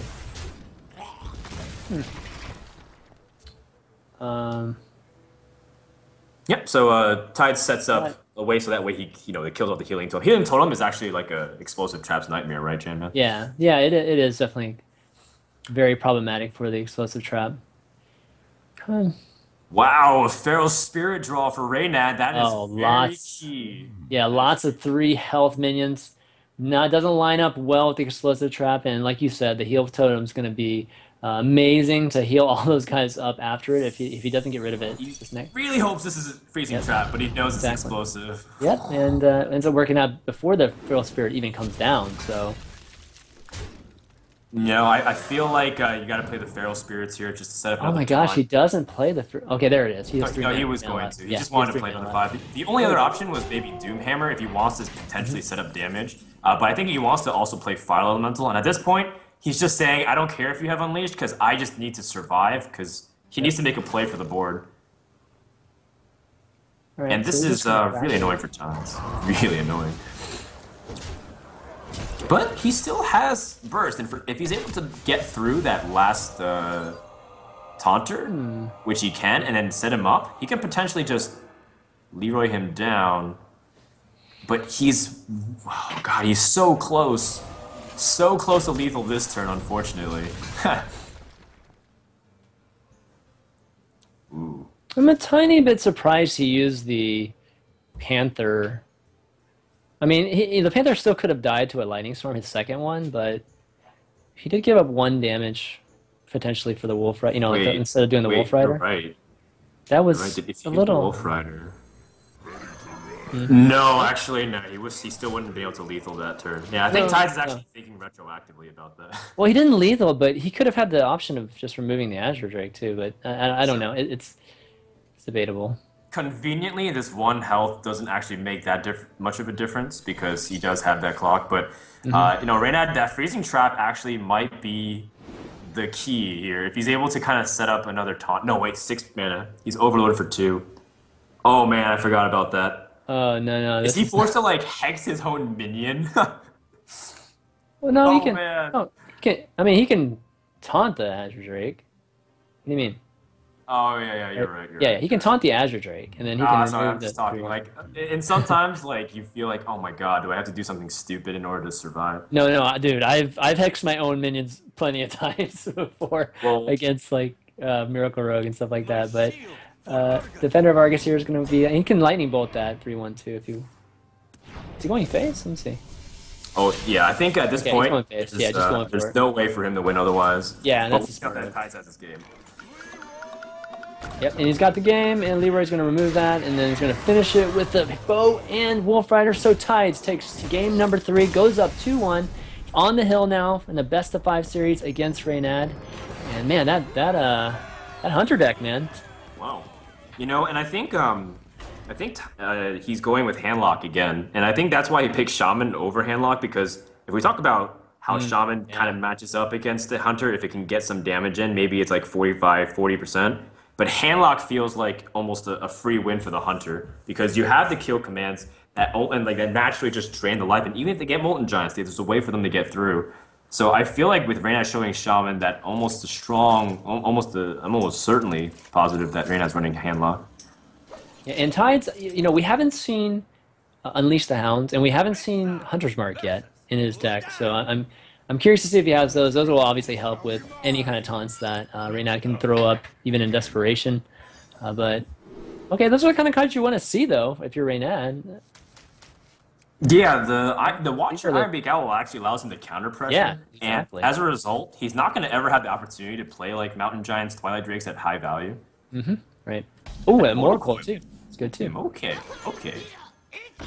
Still, though, the fact that Tides doesn't miss a 1-drop is really nice, and that fact that it's a Leper Gnome that adds a lot of damage is also really nice. Yeah, this matchup's rough also because of the hero power from the Hunter, and the lock is just limited even from the standpoint of tapping. You know, tapping is such a huge part of playing this deck, and Okay. he's not going to get to do that. Molten Giants, faceless, so if he picks up a Taunter and things get really low and his opponent doesn't have the finisher, maybe he can do something with this. You know, it's not Starting to get looking some the tools. worst Yeah. for Reynad. Yeah, he's starting to get some of the tools that he needs. Another Molten Giant, so just one taunt could be pretty brutal. Could be one of those games where it's just like looking like the Hunter's just going to roll, and then all of a sudden the taunts go up, and then it turns around completely. Sure, exactly. Well, Mountain Giant's not exactly what he needed. But Reynad's gonna What a tap here. tap. Okay. Oh, so Okay. he got the taunt that he needs, the Sun Fairy Protector. It's you're Sure. going to want that over the Argus, given that it's lower mana and the Molten Giant's going to be you're going to want to play both of them at the same time there. But Tides is going to he's wary of that. He's going to be careful about playing around the potential be a potential giving Reynad the potential ability to put up two huge taunts like that. All right, Sure. so And I think you still go for your game plan is still pretty similar. Now that he tapped into the Mountain Giant, ironically, he's able to play it on turn 4 anyways, so that's why he didn't coin out this Ironbeak Owl. And now that Tides has seen this giant, he's a little scared because he's like, oh man, if it sets up a wall or even starts counter pressure, it's going to be pretty rough. I'm wondering if that was right or not, though. Instead of playing a 3-drop. Instead of no, I mean instead of activating that Ancient Watcher. Ancient Watcher can be really, I mean, minimizes the damage that's on the board, right, from like the Lever Gnome. I don't know. It depends. It depends if Tides lets the health go down enough that the Molten Giant goes. So Well, we'll see. otherwise it's a dead card in hand. And you can Mountain Giant next turn anyways. Okay. But I okay, do let's agree. I do understand what you're saying, and I do agree partially that pushing out the Ironbeak Owl is okay. Wow. I think Tides is also Just really going for calculating what his opponent can do. And interestingly enough, this also means like that he didn't actually have to save for the Mountain Giant because he would have played Molten Giant anyways. Yeah. Looks like he's setting up a possible Huffer kill command, 9 damage in turn 6 here too. So next turn looking like Arcane. Yeah, and it This looks is like the Gambit scary. doesn't pay off. Ooh, man. Oh, there's Oh, gonna be a man. ton of giants on the board here in a second. Yes, and he does have the taunts coming up, but Well, I would have. Okay. I would've wow, gone I both. think with that he puts Reynad at 1 health potentially next turn with the kill command and the hero power, and assuming actually no, wait, the Leopard Gnome as well. The Leopard Oh Gnome. yeah, true. The Leper Gnome actually puts him That's in. it. That's it. Reynad's dead unless he has no health gain. Yeah, that's true. Reyna is dead Wait, because no, he's he gonna needs be. to owl. No, he needs to owl the. No, okay, sorry, he's not. No, dead. no, He has no, to it's owl. seven He has to damage. owl the owl and taunt. That's what he needs to do. Owl and Taunt. What do you mean? Owl the leopard gnome so he doesn't take 2 damage. Oh, Owl. Oh, silence it. Okay, yeah. Yeah. Right. He needs I to thought you were talking silence about it. Ancient Watcher. I was like, what? It's the same thing. No, Yeah, no. that's true.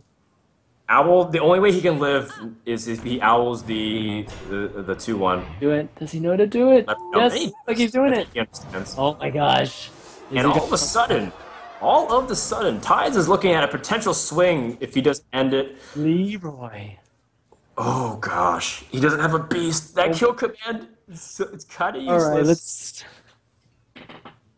Can he even survive the following turn? If Leroy trades into something, 22. spending like a Huffer kill command. No, I think No, he look might how be much second. damage. Look how much damage Reyna has in his hand. Sure, but looking at the one on the board, like I let know. alone on the board, But he- can he survive? There's no And way. Reynad, that Ironbeak Owl, that restrain ended up being his ticket to win true. because That's very true. he lured his opponent into a false sense of potentially having damage lethal. And he also emoted a mistake, like oops, and I'm not sure what that was exactly. Maybe you can look at it in retrospect, but I think Reynad played this game perfectly and objectively because he's able to set up everything and pull out a win from a very, very tough matchup. I can't even begin to emphasize how hard this matchup is for the handlock usually. Yeah, Wow. exactly. That's Impressive That's win. been happening a lot, man. The counter decks are just not working today, but it makes for an exciting series here. We're going to go into game number 5. Winner here stays in the tournament. Loser here is going to be eliminated. And man, Tides, he's going to have to break out. What's his? Well, actually, we don't even know what his third deck is. I imagine it's probably a Shaman. I think his Shaman is still pretty stable. And Shaman versus Okay, it's a Handlock Shaman, is yeah. a pretty good matchup overall. So I think Tides has played this overall series in terms of the clash choices pretty well. Oh, I love this matchup. This matchup is so fun to watch. Well, a lot of times it has to do with just how many answers the shaman can draw, or how soon the shaman can establish the board with the totems and the small minions. How hard does Reynad want to mulligan for a 4 drop? Shadow Flame is a great card against Shaman usually because you're able to clear the board, but he's even willing to throw that away. But at the same time, keeping the Iron Beak Owl also allows him to answer really annoying things in the beginning. For example, maybe something like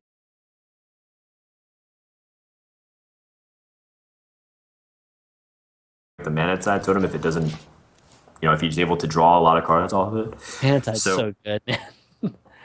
Manatide played against me, I feel like it draws on average 2 cards. So good. sure, sure. And that Flame Tongue Totem would be really nice too. Allow him to do some easy trades with Giants if the Feral Spirits or something come out. Yeah, Flame Tongue Totem's actually one of the important cards in this matchup because a lot of times you're not going to draw all the answers for. You don't have enough answers for all the Giants, right? There's 4 Giants, there's only 2 hexes. And you have to create the ability to remove those Giants in a very efficient fashion. And the Flame Tongue with those totems on the board is usually the best way to do that. Reynad picks up a really important card in Hellfire. That's usually enough to at least mostly clear the board. Sometimes a Fire Elemental or Azure Drake lives, but most importantly, it kills the Drake, not the Drakes, the Feral Spirits and the totems. Oh, So interesting. Okay. I think Reynad has that card, but at the same time doesn't have an important 4 drop. So it's still kind of like a really Oh, he picks it up. This is one of the Urshock though. Yeah. Tides needs that Urshak. That's like the best card against the Twilight Drake in the game. And Tides made an interesting decision last turn. Decided with the Unbound Elemental over the Mana Tide. Oh there's my the Urshak. gosh. Wow. That Okay. is crazy. A big pickup here Crazy for pick. Tides. Especially because what's about to come out.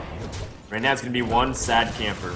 Okay, so removes it with a Rock Biter, and yeah, Reynad is gonna be forced to.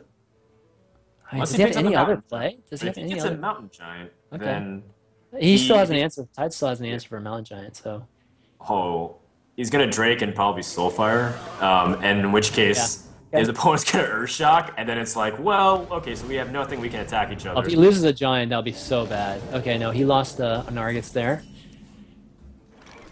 Okay, and this is the counter to the Twilight Drake, the one card in the game that's a straight counter.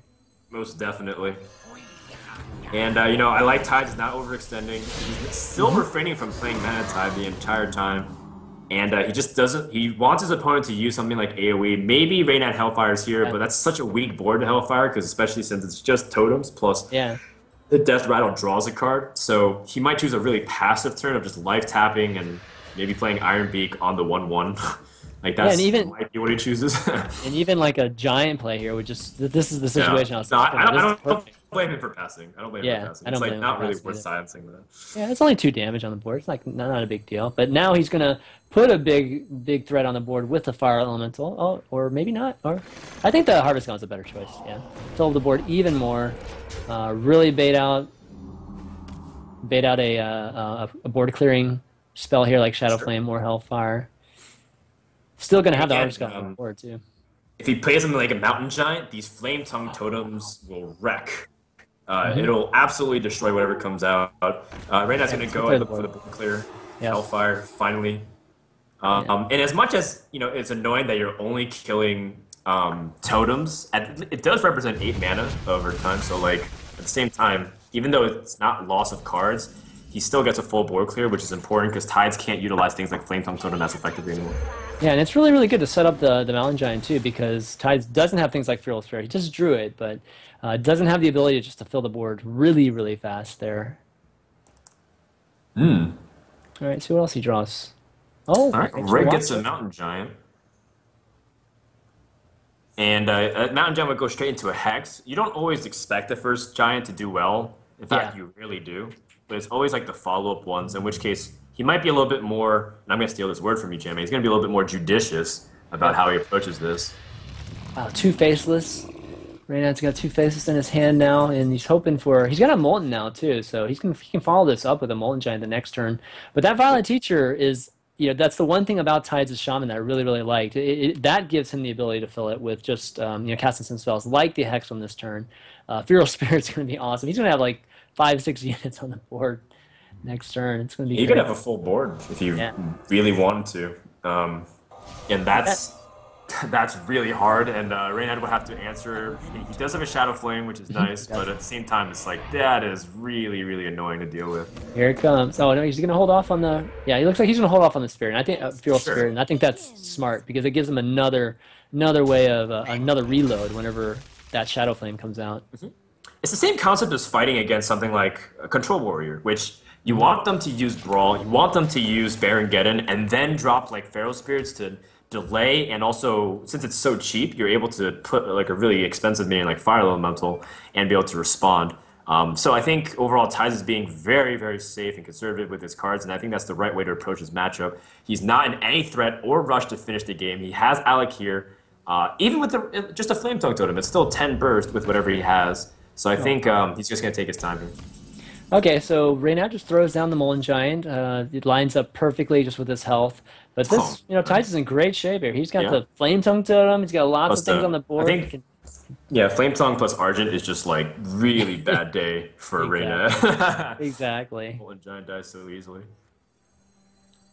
And, I think Tides is just in position to almost run away with this game because as much as Reynad has cards like the Giants to help push him out, but at the same time, this like the Molten Giant also functions as also like a failsafe with the Shadow Flame. Sometimes if it gets too low, you just drop it and then you Shadow Flame and then you can do something else.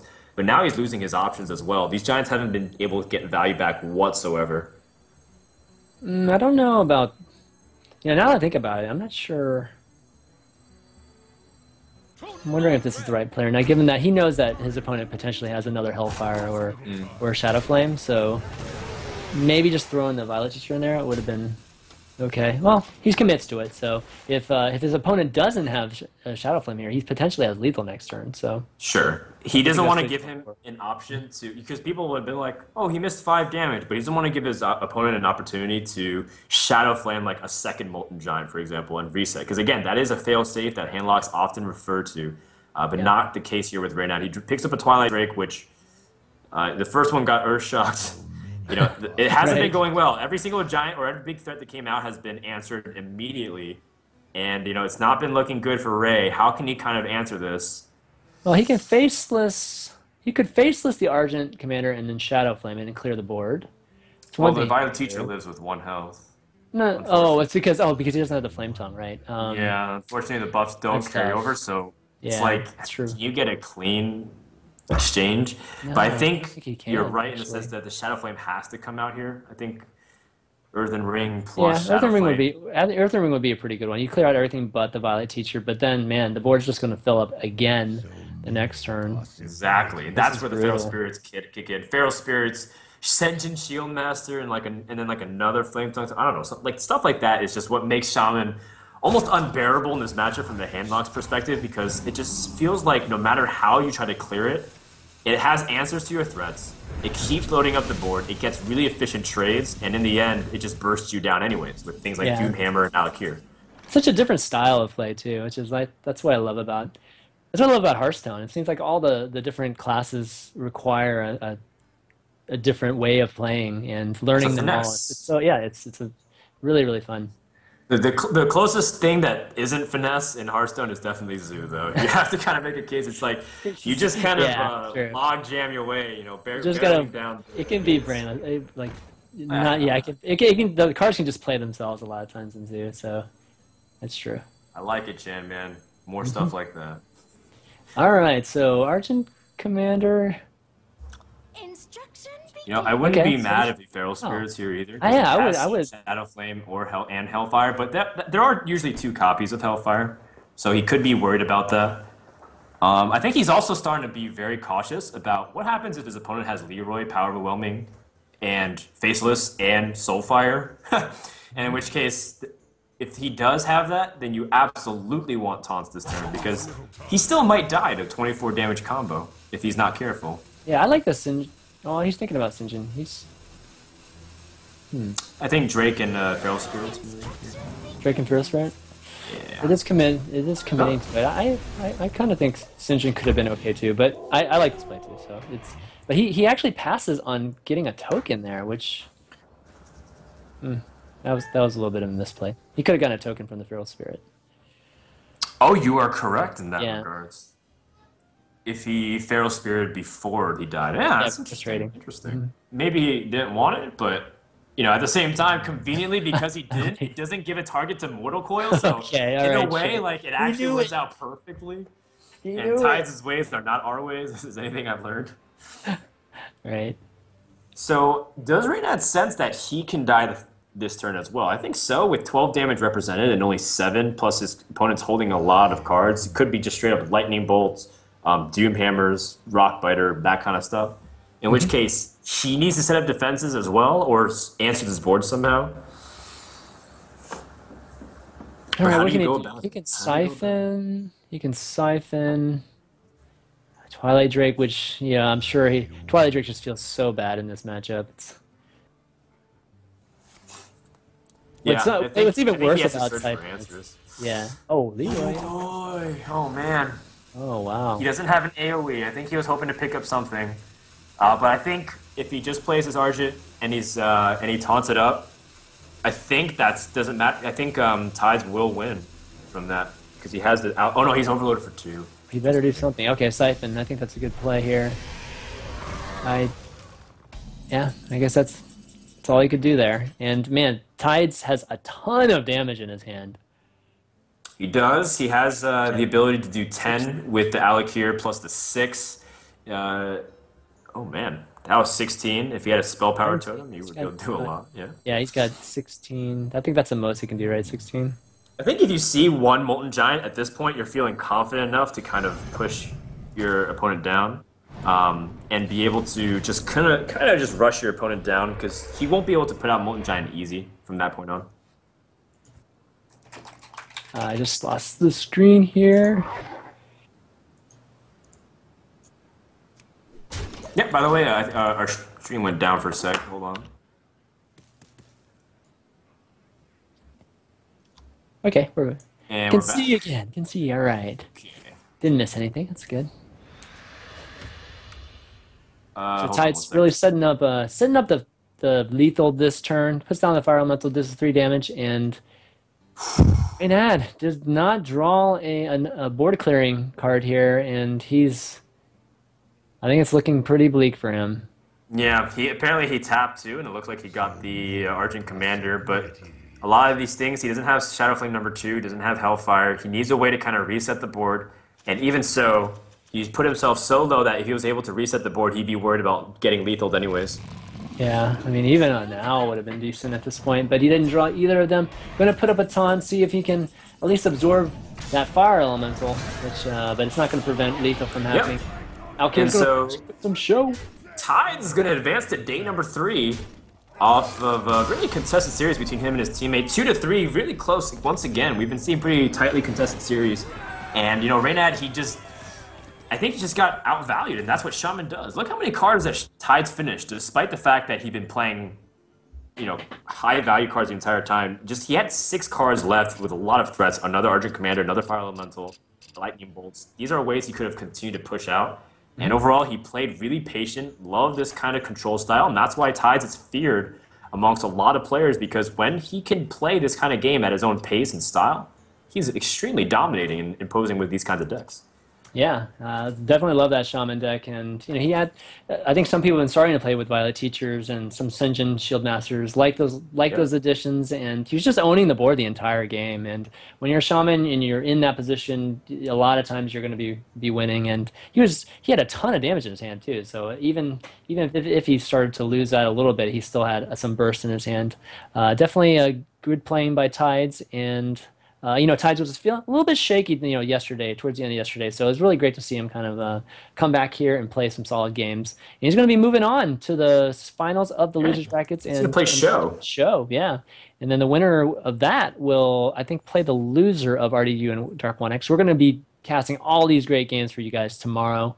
But today's been pretty great day. Not so many 3-0s like we saw yesterday, thank goodness. No, really, the series, even the 3-1s, There were moments that were pretty tight that could have gone either Hmm. way. So Yeah. much better quality in terms of a contested series. Yesterday we had some really fun moments. Today we also had some pretty fun moments. I can't believe some of the top decks that show had. Oh But man. at the same Yeah. time, yesterday he got pretty unlucky, right? With his Miracle Rogue, he got some really bad draws. It seemed like this handlock he wasn't able to get it against RDU. But today he's really brought it. And show the surprise of the tournament. Everyone's looked at the top eight and they said, I know Kit Kats, I know Raynad, I know Trump, Tice, and Dark Wanix, but who is Show?